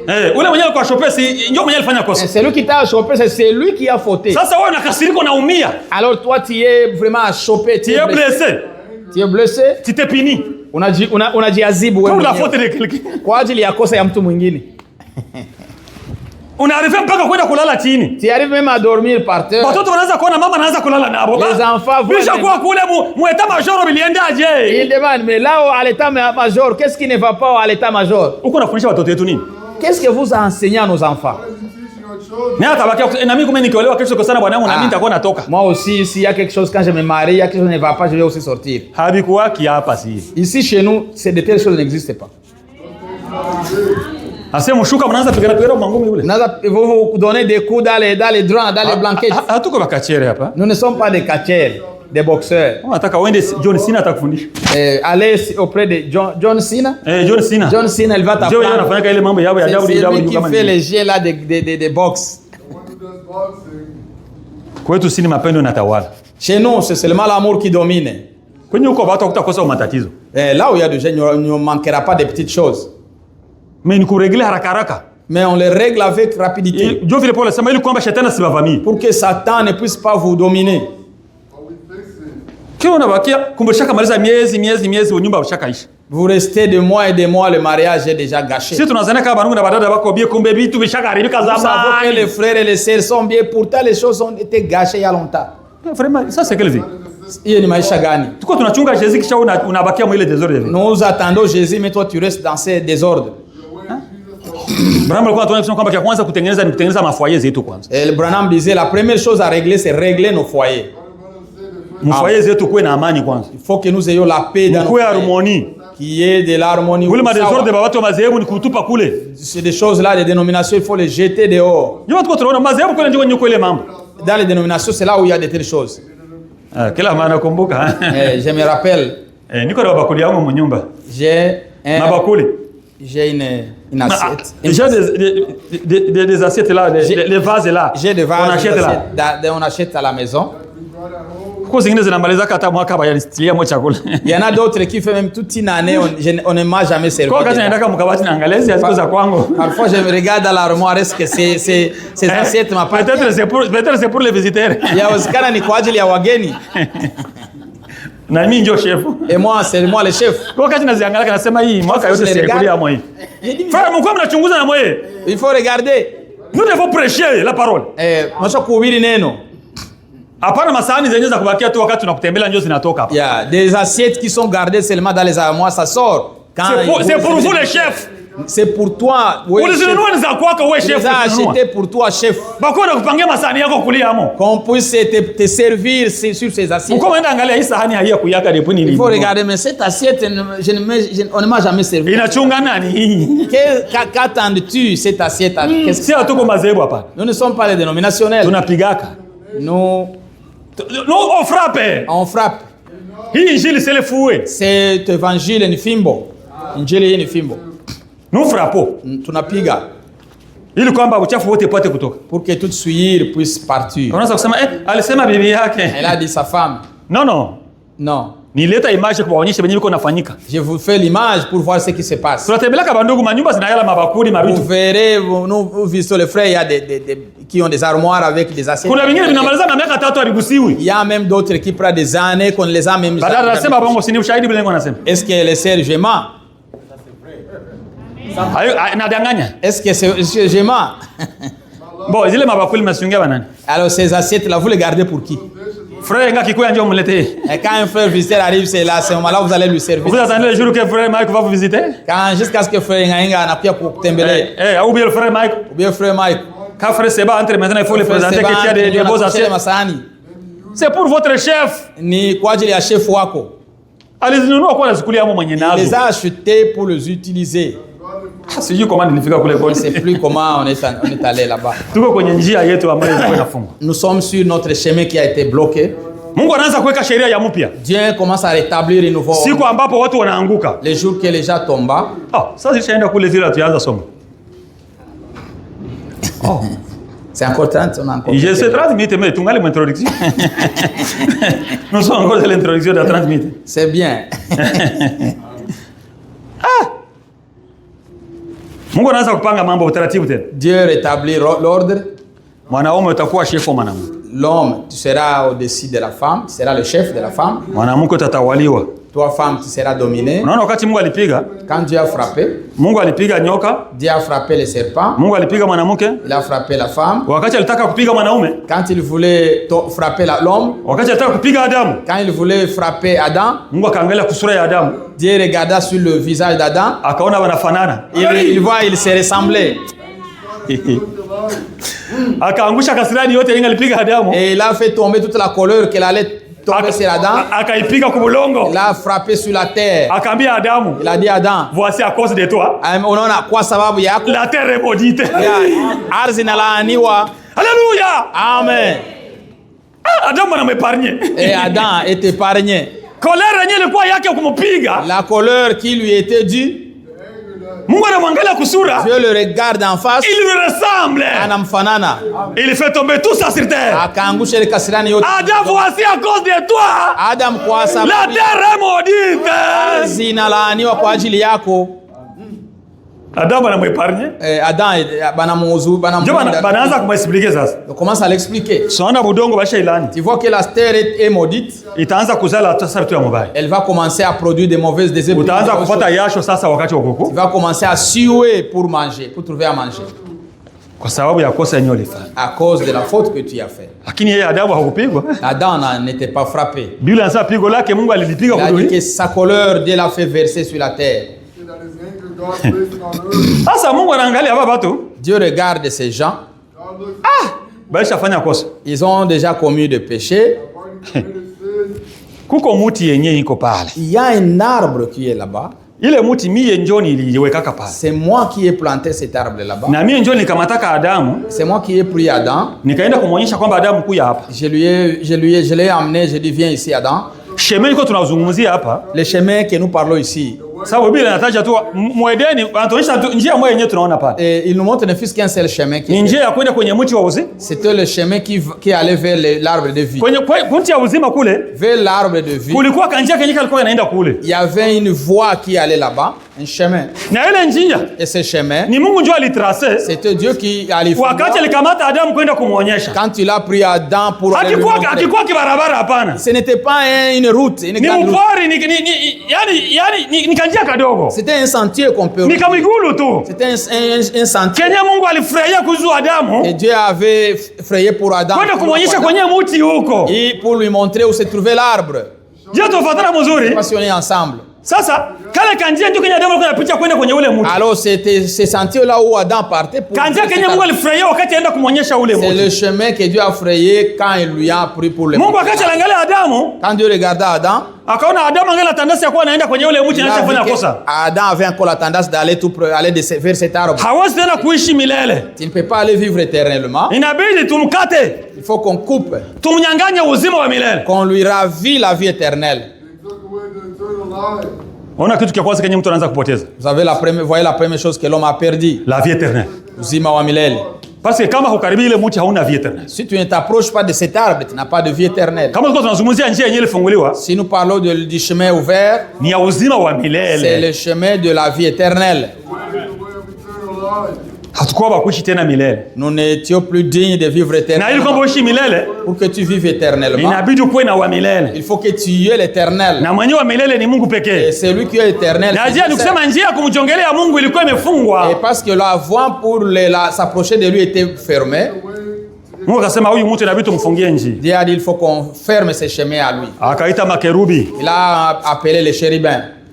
Na upanga wa moto. Avec une épée flamboyante. Akaweka mwele njia. Il l'a mis dans ce chemin. Akasema the road is closed. Il a dit la route est fermée, njia imefungwa.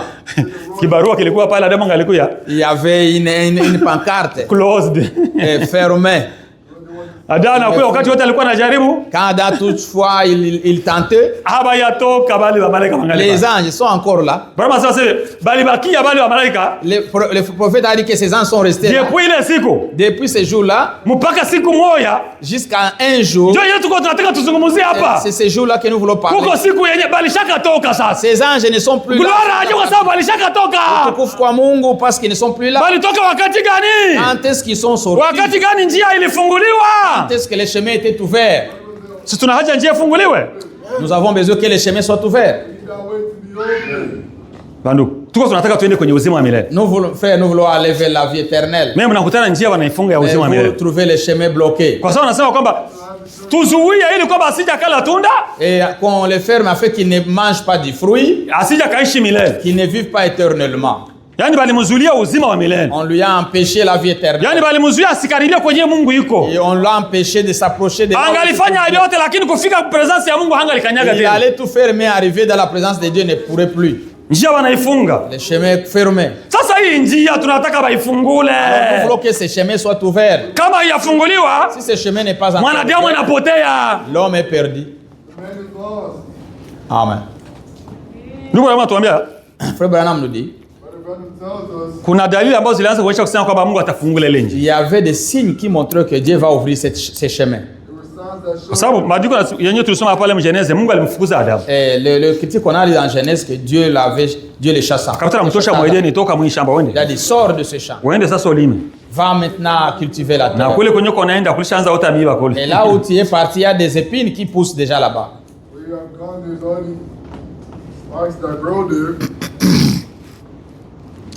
Adam naenda sasa utarudia namna gani? Adam est parti mais comment tu vas encore? Lakini kuko dalili zinazoonyesha kusema kwamba Adamu hatapotea lote. Il y a des signes qui montrent qu'Adam ne sera pas complètement perdu. Tunaona uko nafukuza mtu. Nous voit tu chasses quelqu'un. Lakini mbele kumfukuza, mais avant de le chasser, unaenda rarua mnyama mmoja na mkamata. Tu prends un animal et tu la saisis, tu la unamuua, tu l'égorges, unamtosha ngozi yake, tu l'enlèves sa peau. Damu iko natiririka, le sang coule. Adamu alimuvika kingozi kya mubichi kenye on a couvert d'un peau qui saignait. Ndio vile tulisoma pale Genèse chapitre 3 verset 21. Ça c'est qu'on a lu dans chapitre 3. Parce que Mungu akabavika mavazi nani ngozi. Dieu le couvrit de peau. Nguo ya kwanza yenye mtu alivala, le premier vêtement que l'homme portant, ni Mungu ndio alimuvika nayo. C'est Dieu qui le couvrit. Mungu ndio alitengeneza. C'est Dieu qui l'a cousu. Na nguo ya mwisho, et c'était le dernier vêtement. Na nguo ya mwisho tena. Et le dernier vêtement aussi ambayo mtu atavala, que l'homme portera, ni Mungu ndio ataitengeneza. C'est Dieu encore qui va le coudre. Naamini kile kitu? Croyez-vous cela? Nguo ya kwanza yenye mtu alivala, le premier vêtement que l'homme porte, tayari mwenye alishona ni Mungu. Et le couturier qui l'a fait c'était Dieu. Ilikuwa ni ngozi. C'était un vêtement de kumwambia wewe vile, lui disait que toi, wewe uishi kwanza na ile. Allez d'abord vivre avec cela. Jinsi nitakutengenezea vazi la kweli, jusqu'à ce que je te coudrai quelque chose de parfum. Wakati njia itafunguliwa, quand le chemin sera ouvert. Sema ndugu, mbona hatuelewi hii? Frère, on ne comprend pas ça. Wakati gani tena Adamu atamtengenezea nguo? Quand est-ce qu'on va coudre un habit pour Adam? Unaona katika Apocalypse, vous voyez dans Apocalypse, kifika wakati ongele juu ya vizazi vya kanisa, on parlera sur les âges de l'église. Barua waliambia Yohana andike kwa makanisa. On a dit à Jean écrit aux églises. La Efeso, la Smyrna, Éphèse, de Smyrne, Pergamo, Tiatira, Sarde, Philadelphia, na Laodikia. De Laodicée. Hiyo ndio makanisa saba ambayo waliandikia. Ce sont les sept églises kwa sababu wakati wanaandika mabarua kwa ile makanisa, quand on rédigeait des lettres à ces églises, ilikuwa inaanza hivi kwa malaika wa kanisa la Efeso waandika. Ça commençait ainsi à l'âge de l'église d'Éphèse. À l'ange de l'église de. Yaani barua walikuwa wanaandikia ni malaika wa kanisa. La lettre était adressée à l'ange. Ni kusema kila kanisa ilikuwa na malaika wake. C'est-à-dire chaque église avait son ange. Kusema kila kanisa ilikuwa na mjumbe wake. C'est-à-dire que chaque église avait son ange. Barua ilikuwa inamwandia ni mjumbe. La lettre était rédigée au message. Lakini contenu inahusu église. Mais benye ilikuwa mule ndani, ça concernait toute l'église. Ndio maana mambo inaanza kufunuliwa hapa katika Ufunuo tunasema kama hii mambo inakuya hivi. Comment ces choses sont venues ainsi? Kwa sababu katika Ufunuo sura yake ya pili, dans Apocalypse chapitre 2, kama tunaweza kusoma na chapitre 3, si nous lisons le chapitre 3, chapitre 2 chapitre 3, sura ya kwanza na sura ya pili, on parle les lettres aux églises là. Ndio kwenye inaongelewa mabarua kwa makanisa. Na wakati wanaandika mwile mabarua, et quand on prie dans ces on rédige dans ces lettres, kuko ma promesse mwile makanisa. Il y a des promesses, kuko mahadi. Kukanisa la Efeso, à l'église d'Éphèse, parmi les promesses qui a été faites à c'est lui qui vaincra. On commence à promettre aux vainqueurs. Et les vainqueurs, lisons cela. Frère, vous pouvez nous lire dans Apocalypse chapitre 2. Lisez-nous Ufunuo sura ya pili. On ne doit pas terminer, c'est long.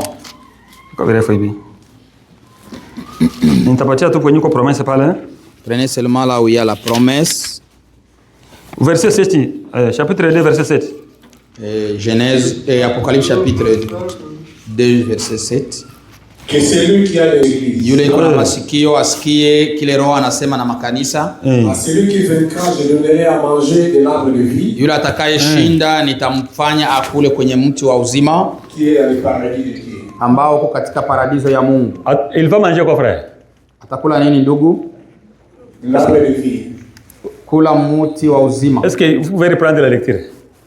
Que celui qui a des oreilles entende ce que l'Esprit dit aux églises. Yule kuna masikio. Que ceux qui ont des oreilles? Wale wako na masikio. Entendez quoi? Basikie nini? C'est l'Esprit qui dit aux églises? Ni Roho anaambia. Qu'est-ce que l'Esprit dit aux églises? Kanisa, Roho anaambia makanisa nini? Celui qui vaincra msikie. Atakayeshinda je donnerai à manger. Nitampatia kule de l'arbre mti wa uzima. Frère, que Dieu bénisse. Mungu akubariki. Mais celui qui vaincra, yule atakayeshinda atakula kwenye matunda ya mti wa uzima. Mangera de l'arbre de vie. Sasa kama atakula kwa mti wa uzima, s'il va manger sur l'arbre de vie. Si mjeneza tunaona wanafunga njia. Mais dans Genèse le chemin est fermé. Le chemin est fermé. Njia imefungwa mumwa. Comment est-ce que nous allons manger maintenant? Tutakula kwa ule. Comment ça devait la promesse? Ile ahadi que celui qui vaincra mangera de l'arbre. Yule mwenye atashinda atakula kwa mti wa uzima. Oh! Kinatufaa tunaanza kutafuta. Cela nous aide à chercher. Bikoje na ile njia. Mais comment, qu'est-ce qui se passe avec ces chemins? Est-ce que ile njia ingali inafungwa? Est-ce que ce chemin est encore bloqué? Au ile njia ilishafunguliwa? Bien, ce chemin est déjà ouvert. Ndio benye tulisoma sasa katika Waebrania. Là où on a lu dans Hébreu. Barua ya Paulo kwa Waebrania. La lettre de Paul aux Hébreux. Ndio natufunulia sana kwamba ile njia ilishakuwa wazi. Et cette voie-là est déjà ouverte. Na mwenye alifungula ni Yesu Kristo mwenyewe. Celui qui a ouvert ce chemin, c'est Jésus-Christ lui-même. Amen. Ndio kwa sababu alifungula. Parce qu'il a ouvert, anaanza kuita watu. Il commence à appeler les gens. Anawaambia njoni kwangu, njoni kwangu. Venez à moi, venez. Mkuye mukule. Venez à moi manger. Mwenye atashinda. Celui qui a des problèmes. Atakula tena kwenye ile mti wa uzima. Mangera sur cet arbre de vie. Inakuwa promesse. Ça devient une promesse. Kwa sababu katika mabaruku ya makanisa kuna promesse yenyewe kwa pale. Et dans ces églises, il y a des promesses qui sont là. Hii promesse haihusu tu kanisa, haihusu Efeso hapana. Ces promesses ne concernent pas Éphèse. Ndio nasema à celui qui vaincra. Nasema kwa kila atakayeshinda. Mwenye ça c'est pour les vainqueurs. Ile ni kwa ajili ya washindaji. Ba vainqueurs wote batakula kwenye huo mti. Washindaji wote vont manger de cet arbre. Kwa sababu kukizati ya Smyrna. Et à l'âge de Smyrna. Ma promesse yenyewe balileta. Dans les promesses qu'on a faites. Kuko mambo yenyewe kunatuonyesha mambo yenyewe yashafanyika, njia ilishafunguka. Il y a des choses qui nous montrent que le chemin est déjà fermé. Bana promettre kwamba mwenye atashinda. Il promet que celui qui vaincra hata patikana na mauti ya pili. Il n'aura plus part à la deuxième mort. Kuko kifo kia pili. Ndio kwa tungalia hapa Adamu. Ici Adam, balimwambia akufa taku. On lui a dit que tu mourras. Ndio maana Abraham kwa kutufundisha kusema kwa unaona? Et Abraham nous dit que vous voyez. Kifo kile kinatajwa hapa. La mort qui est citée ici. Kukufa ni kujiseparer complètement na Mungu. La mort c'est la séparation complète de Dieu, kujitenga kwa lote na Mungu. Na kujitenga namna gani? Et se séparer na comment? Sababu hivi tunaona kama mtu akikufa tunamlilia, oh ndugu yetu anaenda. Quand nous voyons quelqu'un mourir, nous pleurons que la personne est morte. Unajua benye biliachana? Vous savez ce qui s'est séparé? Roho na mwili biliachana. Le corps et l'esprit s'est séparé. Lakini kuko kifo kingine. Mais il y a une autre mort, ambapo sasa nafsi na roho navyo vitaachana. Là où l'esprit et l'âme doivent se séparer. Njoo iko inaitwa mauti ya pili. Ça c'est qu'on appelle la seconde mort. Na Apocalypse usura ya mwisho Bwana tunaonyesha kusema kwamba kama mtu chapitre 20 je pense. Kama mtu akuonekana ameandikwa katika kitabu cha uzima. Si quelqu'un n'est pas trouvé écrit dans le livre de vie, ni kusema ametupwa katika ile ziwa la moto. C'est-à-dire qu'il est jeté dans les temps de feu. Na hii ndio mauti yapi? Et c'est ça la seconde mort. Katika wanasema kwamba mwenye atashinda, et celui qui vaincra, kia kwanza wanampromete, ndio promesse ya kwanza. La première promesse. Wanapromete kwamba mtakula tena kwenye ule mti. Vous mangerez encore sur cet arbre. Ile mti yenye Adamu alifanya wanauzuia ule. Cet arbre à qui la Adam, vous mangerez encore. Kwa nini? Kwa sababu kuko njia yenyewe ilikuwa inafungwa, ilishafunguliwa. Pourquoi? Parce que le chemin qui était fermé est déjà ouvert. Na tena hamtakufa tena mara ya pili. Et vous ne mourrez plus de la seconde mort. Wakati anafika kizazi cha Pergamo, quand il arrive à l'âge de Pergame, tunaanza ongea vile na tutazungumza hii mambo yenyewe mu Hébreu. Nous parlons des choses qui est dans l'hébreu.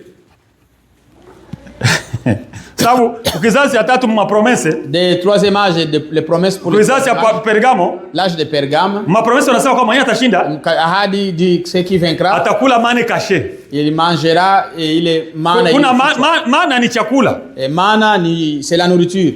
Inatufanya turudie kwanza hapa kwenye Waebrania. Nous fait un peu retourner en hébreu. Unaona tangu Mungu alifukuza mtu, quand Dieu, depuis que Dieu a chassé l'homme, Adam akaenda, Adam parti, anaanza kutafuta njia kurudia Mungu, nje na katala. Il commence à chercher les moyens de retourner à Dieu. Inabidi Mungu mwenyewe njoo kwa kumtafuta mrudishe. Il faudrait que Dieu lui-même revienne le chercher. Katika njia zote ambazo zilitengenezwa, dans tous les chemins qui a été ou toutes les voies qui a été créées. Tangu kumwanzo wakati Mungu alimuvika Adamu, depuis que au commencement quand Dieu vêtu Adam, ingalibidi kwanza uwe kitu damu imwangike. Il faudrait tuer quelque chose que le sang coule. Ni kupitia Adamu njoo alikuja kamuvika Adamu. C'est au moyen du sang qu'il est venu couvrir Adam. Na Adamu akaenda yuko navuya damu. Et Adam parti saignant de walimfukuza na vala ngozi ya mbichi, lakini yuko naenda navuya damu. On l'a chassé avec un pot qui saignait du sang. Mungu yuko anamwangalia, yuko naenda na damu, yuko anashuka. Dieu le regardait avec des sacs qui ndio kwa sasa Mungu alikuwa anapanga kusema kwamba na mtu yote ule, et Dieu avait un plan que tout homme, mbele ya kukutana na Mungu inabidi amkutane chini ya damu. Avant de rencontrer Dieu, il faut qu'il le rencontre sous le sang. Inabidi damu imwangike. Il faut le fusion. Ili kwamba tena bakutanane na mtu. Il faut qu'il avant de se rencontrer avec Dieu. Ndio hiyo tu nataka kuchanganya.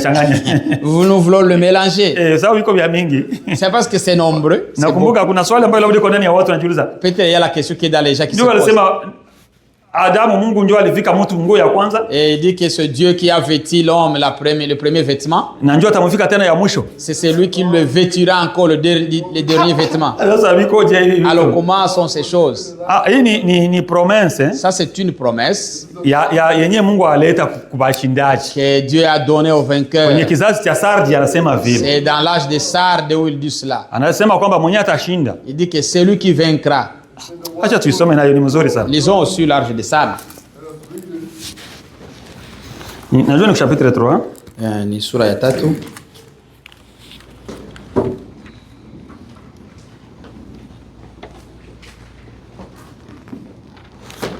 Verset 5 inasema je? Que dit le verset 5? Celui qui vaincra, yule atakayeshinda, sera revêtu ainsi de vêtements blancs. Atavaa vazi jeupe. Sera revêtu de vêtements blancs. Atavaa vazi nyeupe. Je n'effacerai point son nom du livre de vie. Sitafuta jina lake katika kitabu cha uzima. Et je confesserai son nom devant mon Père et devant ses anges. Na nitakiri jina lake mbele ya Baba yangu na mbele ya malaika wake. Yeye ashindaye atavikwa nini? Celui qui vaincra, de quoi il sera vêtu? Vazi jeupe. De vêtements blancs. Kumbe kuko na nguo yenyewe atatuandalia nyata tuvika sasa kindani. C'est-à-dire qu'il y a aussi un de Dieu nous prépare un vêtement blanc. Que nous devons porter dans la gloire. Ambaye tutavaa katika utukufu. Hapana tena ile ya ngozi. Pas encore ceux de peau. Kuko vazi lenye Mungu anatuandalia. Il y a un de vêtements que Dieu nous prépare. C'est pour les vainqueurs. Ile tu ni kwa ajili ya washindaji. Tungalianza kuongelea hii vazi hapa. Si on allait commencer à parler de ce vêtement ici. Kwa sababu hii ni promesse. Parce que ça c'est une promesse. Anasema kumenya atashinda. Kwa yule au vainqueur, batamuvika tena. On va le revêtir. Haiko sema batatengeneza. Mungu ndio anavalishanaka. C'est Dieu qui revêtit. Hata kwa Adamu kumwanzo tena pale. Même au commencement là avec Adam. Adamu alikuwa sawa bébé. Adam était comme un bébé. Si ba bébé ndio benye hayajua kuvala yeye mwenyewe. C'est les bébés qui ne connaissent pas ses vêtures. Unametea nguo kisha wewe ndio unamvalia. Vous lui amenez des vêtements, vous le revêtez. Ukisoma ile Genèse chapitre 3. Si vous lisez dans Mwanzo sura ya verset 21. Verset 21. Alibatengenezea vazi. Il les a confectionné des vêtements. Na akabavika lile vazi. Et il les a vêtus ces vêtements. Ni Mungu ndio alibavi. C'est Dieu qui les a vêtus. Na tena hapo anasema kwamba mwenye atashinda. Et dit ici que c'est lui qui ce n'est pas qu'on va lui confectionner un vêtement. On va les revêtir les vêtements. Alléluia. Amen. Vazi la kweli. Les vrais vêtements. Ni vazi gani hili? C'est quel vêtement ici? Ni vazi lenye Adamu alipoteza kwa mwanzo. C'est le vêtement qu'Adam a perdu au commencement. Ile utukufu tulikuwa nayo. La gloire que nous avons. Batatuvika tena nabo. On va encore nous les revêtir. Jambo yetu tutaishi nabo mu milele. C'est la gloire que nous avons. Tulipoteza vazi. Nous avons perdu les vêtements. Lakini tungelia visage vya kanisa viko vizuri. Les âges de l'église sont bonnes. Kwa sababu hii vazi ni la bure, wanasema watabapatia vazi, watabavika vazi. On va les revêtir les vêtements. Mais haiko wote, ce sont les vainqueurs. Ce n'est pas tous, mais mais pour les autres, c'est sio kwa wengine. Wengine ni kununua. Les autres vont acheter.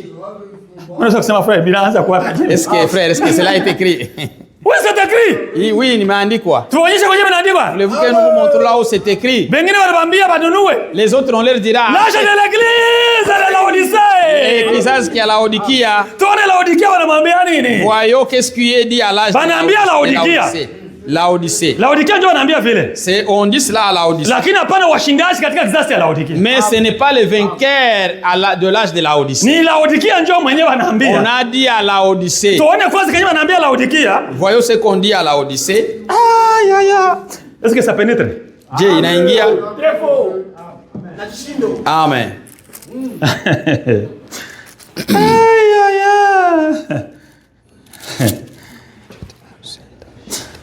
Unaweza kusoma, vous pouvez lire à partir du verset 14, frère. Écrit à l'ange de l'église de Laodicée. Andika kwa malaika wa kanisa la Laodikia. Sikia barua yenyewe anaandikia malaika wa Laodikia mwisikie. Voici ce que dit l'Amen, les témoins fidèles. Il s'appelle Amen. Tazama yule les témoins fidèles. Na mshuhuda mwaminifu na wa kweli. Le commencement de la création de Dieu. Le commencement de la création de Dieu. Wa uumbaji wa Mungu. Je connais tes œuvres. Matendo yako. Je sais que tu es ni froid ni bouillant. Najua hauko baridi wala moto. Puisses-tu être froid ou bouillant? Ingekuwa vizuri uwe baridi. Ainsi parce que tu es tiède. Kwa sababu uko mvuguvugu. Et que tu es ni froid ni bouillant. Na hauko moto au baridi. Je vomirai de ma bouche. Je vomirai de ma bouche. Nitakutapika toka kinywa changu. Parce que tu dis je suis riche. Kwa sababu unasema uko tajiri. Qui dit ça? Parce que nani anasema? Qui dit ça? Qui dit qu'il est riche? Uko tajiri. C'est Laodicée qui dit qu'il est riche. Ni Laodikia. Je me suis enrichi. Nimejipatia utajiri. J'ai besoin de rien. Sina haja ya kitu. Et parce que tu ne sais pas que tu es il ne sait pas. Kwa sababu haujui kwamba uko waole. Misérable. Uko waole. Avec le henni. Uko maskini na uko uchi. Je te conseille d'acheter de moi de l'or. Ninakushauri kwangu. Je te conseille de venir acheter. D'acheter de moi de l'or. Qu'est-ce que tu vas acheter? De l'or pur. De l'or éprouvé par le feu. Afin que tu deviennes riche. Tajiri. De vêtements blancs. De vêtements blancs. Que tu sois vêtu. Et upate kuvikwa. La honte et la dignité. Haya zako zisionekane. Laodikia yeye. Laodicée. Hapapatii vya bure. On ne lui donne pas gratuitement. Anamwambia kuya kununua. Toi tu viens acheter. Mais washindaji. Mais les vainqueurs. Wanabafika kwa bure, wanabafika. On les revêtit gratuitement. Mais quand wanafika kwa Laodikia. Quand on arrive à Laodicée. Kwa sababu kuna jitia hapa kwamba kuna kila kitu. Parce que tu te glorifies. Hakuna vya bure kwako. Pour toi rien. Wewe Laodikia. Toi Laodicée. Sasa il faut nunue. Il faut que tu achètes. Amen. Hatuyafika kwa vizazi kule. On n'est pas encore arrivé aux âges. Ile tuiweke kule. Et qu'on laisse cela, c'est là. Que Dieu bénisse frère. Dieu vous bénisse. Mungu akubariki ndugu. Vous pouvez vous asseoir frère. Naweza kuikala ndugu. Tutaka kuonyesha tu kusema kwamba nous voulions montrer seulement Mungu mwenyewe alivikaka mtu nguo pale mwa Eden. Le Dieu qui a vêtu l'homme en Eden. Anatuahidia tena kwamba atatuvika tena nguo. Il nous promet qu'il va encore nous revêtir. Yeye ndio atatuvika yeye mwenyewe. C'est lui-même qui va nous vêtir. Lakini kwa wengine wenyewe walikuwa na kiburi. Mais pour les autres qui se glorifient. La hii Laodikia yetu tuko nayo. Avec ces Laodicée où nous sommes. Wana teolojia sema anajua bia mingi. Les théologiens disent qu'ils balisha soma wanayua Mungu. Ils ont étudié. Bako na kila kitu, wana besoin na kitu. Ils ont tout, ils n'ont pas. Mungu anakuexige sasa mtanunua sababu mko na mali. Dieu a dit vous allez acheter parce que vous avez de l'argent. Comment acheter ça? Batanunua ile namna gani? Uko na pesa yenyewe utapatia Mungu? Est-ce que tu as quelque chose à donner à Dieu? Tutaona ile mambo pale siku. On verra ces choses là. Kuvala nguo ya mweupe. Et porter un nouveau vêtement. Et la Odyssée va acheter. Comment acheter? Utanunua je? Ndio swali inakuja. Watatoa pesa watafanya nini? Qu'est-ce qu'ils vont faire? Turudie kwenye somo letu. Retourner à notre sujet. Kini mambo tukiacha watu wanakalaka wanajivuruga jibuza. Bwana frère kwa nataka kutuchanganya. Frère, vous voulez nous confondre? C'est ça ce qui nous a amené dans ce message. C'est ça la parole de Dieu. Nous étions dans la confusion, on ne savait rien. Alors, nous parlions de l'histoire d'Adam, que Dieu l'a vêtu. C'était un signe montrant que Dieu ne doit pas perdre Adam. Si tu chasses quelqu'un, tu commences encore des cérémonies. La personne que tu as déjà chassée, il y a encore un ton cœur est attaché à lui encore. Ton cœur est encore attaché à lui. Tu ne l'as pas perdu. C'est un signe d'amour que je viendrai encore te chercher. Je peux tout perdre, mais toi Adam, je ne peux pas te perdre. Cette vase que tu as perdu, je vais te le retourner. Ces chemins que je fermais ici, je vais l'ouvrir. Nous voyons qu'Adam avec tout son âge, ses âges, chaque fois quelqu'un qui voulait s'approcher de Dieu, il venait avec des sangs. Quand nous avons vu que ces enfants, quand ils voulaient offrir de l'offrande, nous avons vu Caïn et Abel quand ils partaient à l'église, ils s'assemblaient aussi. Ils ne peuvent pas faire des... Ils partaient adorer. Chacun amenait sa propre offrande, c'était à l'église. Nous voyons il dit que non, l'un protestant a dit que non, on ne l'a pas reçu parce qu'elle a amené des pommes pourries. Non, Caïn n'a pas porté des pommes pourries. Caïn a kuletaga ma pomme za kuoza. D'abord, il a fait tout son mien. Alifanya yote inawezekanayo itawezekana. Brahma anasema kama kuko hotel yenyewe ilikuwa bien na mbeli. Prophet dit kama kulikuwa madhabahu yenyewe ilitengenezwa mzuri. Yenyewe meza yenyewe inapangwa mzuri. Sini ya mafrui. C'était ukiona kumeza mafrui mbalimbali wakipanga vile. Quand on met sur la table des fruits sur la table. Unaona kama inapendezaka. Vous voyez comment ça Bia Caïn ndio wenyewe ilikuwa inafanya mzuri kumacho bien. C'est de Caïn paraissait bien. Il s'est choisi des bons fruits. Alijichagulia matunda ya mzuri. Akabipanga mzuri kumeza yake pale. Il les a bien embellis sur son hôtel. Yuko naangalia Abel mwenyewe anakuja naye. Abel aussi qui vient. Kwa sababu ile wakati kulikuwa haikuwa âge de métaux hapana.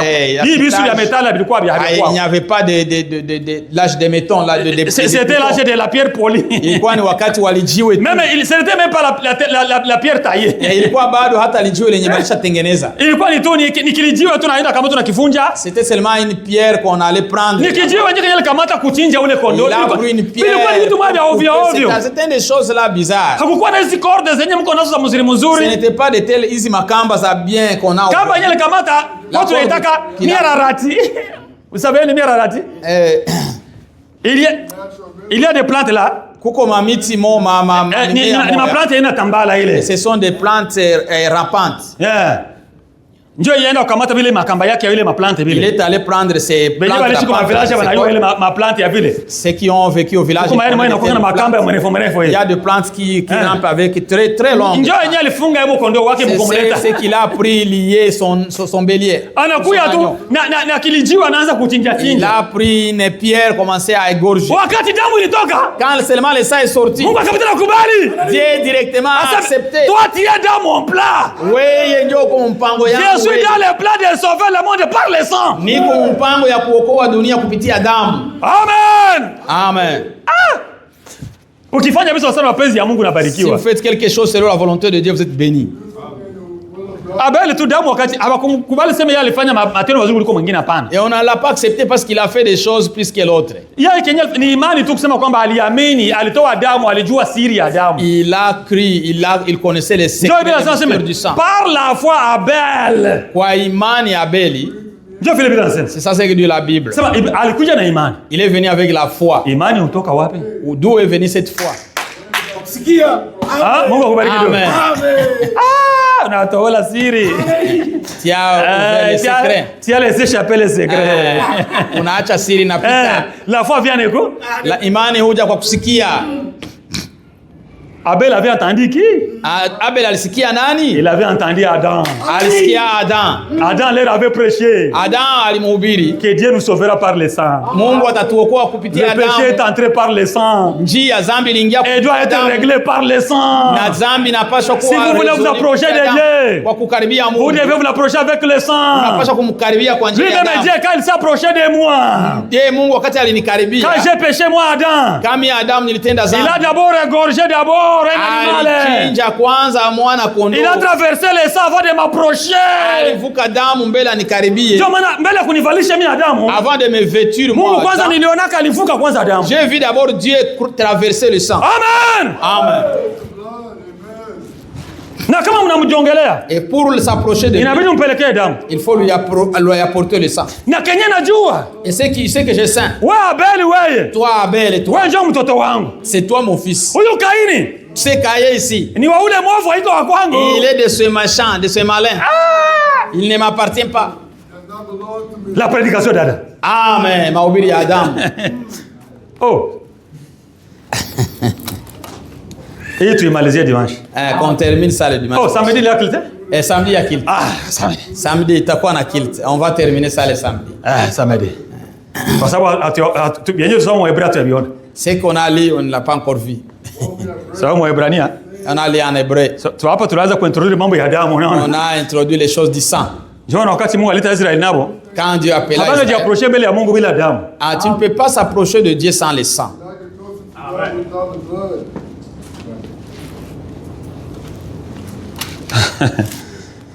L'ouverture du chemin. Funguliwa kwa njia. Ndugu, njia ilishafunguliwa. Mes frères, le chemin est ouvert. Ni ole kama haukuji sasa kwenye. C'est malheureux si tu ne t'approches pas de ce chemin. Lakini Yesu alisema katika Matthieu chapitre 7 verset 14. Mais Jésus a dit Mathayo 7:14. Ile njia ni nyembamba. Le chemin là est serré. Na mlango wake ni mdogo. Et sa porte aussi est serrée. Frère, vous pouvez nous lire ça avant de terminer aujourd'hui. Donc sommet Matthieu 7:14. Mbele tumalize. Matthieu 7:14. 7:14. Mais étroite est la porte. Lakini mwembamba ni mlango ni mwembamba. Resserré est le chemin. Njia imesonga qui mène à la vie. Ambayo inapeleka uzimani. Il y en a peu qui les trouvent. Mko unaelewa ile mambo? Frère, vous comprenez cela? Njia ya uzima. Le chemin de la vie. C'est un chemin étroit. Ni njia ndogo nyembamba. Nyembamba. Et peut déjà les trous. Na ni watu wadogo ndio wanaiona. Kusema uifikie ile njia. Pour que tu puisses arriver à ce chemin. Ni neema ya Mungu. C'est une grâce de Dieu. Ni badogo. C'est peu. Wengine wanajipendea kinjia kia munene. Beaucoup aiment une voie étroite. Kia maendeleo. Ils aiment. Kama iko na kado kake kadogo. Kama iko na kado kadogo. S'il a un petit don. S'il y a un petit iko na kazawadi kadogo. Anaifanya business. Il fait du commerce. Hivi kama frère Michael iko bishop. Si frère Michael serait un bishop. Mnajua kile kitu? Savez-vous c'est quand frère Michael était pasteur? Hakuanza pasteur leo Michael. Il n'a pas été pasteur aujourd'hui. Alikuwa pasteur depuis une dénomination. Il était pasteur depuis les dénominations. Na jinsi walikuwa na mamiradi yao ya kuandikia mainje, masiège za Ulaya. Ils avaient des projets écrire en Europe. Kama yuko bishop hivi. Il serait un bishop aujourd'hui. Kama yuko natembea magari, si tuko tunashindwa kumpatia chakula hapa. Nous manquons à lui donner à manger ici. Nous manquons même à lui donner quoi manger. Il part aussi au travail là pour souffrir. Parce qu'on n'a rien à lui donner. Si on avait à lui donner, on allait lui dire. C'est ça ce que fait les pasteurs. Toi reste et commence seulement à prier pour nous. Nous aussi, avec nos dîmes, on va commencer à te soutenir. On allait dire autre chose ici. Labda mujuni ndio nitaongea. Mujuni ndio nitaongea. Dans la semaine on parlera. Mujuni. Bon, en juin on parlera de ça. Labda naweza kuongea. Peut-être on en parlera en juin. Nisivuruge watu kidogo. On n'embrouille pas les gens. Kuna mambo unaweza ongea na vuruga watu mkitu anaenda unaanza kupata maswali za mingi. Il faut commencer à recevoir beaucoup de questions. Ingalipata solution haraka haraka. Et ça allait trouver une réponse rapide. Sona kama alichagula njia nyembamba. Il a choisi une voie étroite. Hii message ni kanjia kadogo. Ce message c'est un chemin étroit. Wengine wako nakimbia juu ya kupata kwenda mkinjia kia munene. Les autres le fuient pas pour aller dans les kinjia kia maendeleo na abamuite bishop. On l'appelle aussi bishop. Unakutana mtu hamuamuliza kitu aseme mimi niko pasteur. Vous ne l'avez même pas encore demandé que je suis pasteur. Sasa kama pasteur tufanyeje papa? Alors si tu es pasteur, qu'est-ce que veux-tu que nous fassions? Mjue tu kama mimi niko pasteur niko mtumishi wa Mungu. Il faut savoir que je suis aussi serviteur de Dieu. Hatuna haja kutuambia kama uko mtumishi wa Mungu. Nous n'avons pas besoin de que tu nous dises. Tutaangalia kwa matunda yenu. Si matunda ndio ataonyesha. On verra de fruits. Njia hii njia yenyewe tunafuata ni nyembamba. Ce chemin est étroit. Haiko wote badada. C'est tous les sœurs. Haiko wote wenyewe wanaweza kuja. Ce n'est pas tout le monde qui vont venir. Huko mtu anaweza kumwambia aseme mimi nitoshe maireni yangu njia. Il dit que moi j'ai ôté mes boucles d'oreilles. Vous savez pourquoi? Kwanza shingo yenyewe haina manani, yenyewe haina mashenete shingo. Basi inaonekana kama shingo. Un cou qui n'a pas de chaînette, ce n'est pas comme yenyewe haina vile maireni ile masikio. Basi inakuwa sawa vile masikio ile. Qui n'a pas de boucles d'oreilles. Hata vale ngo yaje kama yatia, il faut tirer rangi kukinywa. Il faut mettre des couleurs. Rangi haina fanana ngo yako. Il faut na makucha fanana ibate concordance. Il faut qu'il y ait des concordances. Mwe mko barriere, message na bazekesha. Mwe ni batu ya zamani, les messages vous a vieilli. Nani dada mzee hapa? Quelle sœur qui est vieille ici? Kwanza mnapendeza sana. Et d'ailleurs vous parlez très bien. Vous êtes naturel. Vous êtes ni ba asili. Kama wakuoa wanasema kama hawani mwanamke hapa na kusema. Si quelqu'un va se marier dit qu'il n'a pas trouvé de femme ici. Il a un faux esprit. Iko na roho mubaya. Hana roho wa Kristo. Il n'a pas l'esprit de Christ en lui. Wewe unakatala bibi harusi wa Kristo. Vous refusez l'épouse de Christ. Ndio bibi harusi wa Kristo. C'est bien elle, c'est l'église de Christ. Bibi Yesu Kristo anakuja kuwakamata. Et Jésus-Christ vient les prendre. Kisha wao waone kama ni bazuri. Oui, toi tu le vois comme si ne sont pas vrais. Vraiment frère, tu as l'esprit de Christ? Est-ce que Dieu uko na roho ya Kristo? Wao uchaguli kama Kristo. Toi tu ne choisis pas comme Christ. Aba ndio wanapendeza. C'est les si qui aba frères ndio wanapendeza. Ces frères ici sont des bons frères. Hao mnapenda bali wakushika pantalon mpaka huko. Ou bien vous voulez les frères là avec des pantalons qui tombent. Njia ni nyembamba. Le chemin est resserré. Na wadogo ambao kunapitia mwingi. Et peu qui les trouvent. Na njia hatuko tunaenda mwingi sasa tutakutana barriere ishakafunguliwa. Nous n'allons plus dans ces voies pour trouver des barrières. Les barrières sont enlevées. Tutaona ile mambo sabidi Mungu akipenda. Nous les verrons le samedi Dieu voulant. Mungu abariki sana. Que Dieu vous bénisse. Amen. Amen. Amen.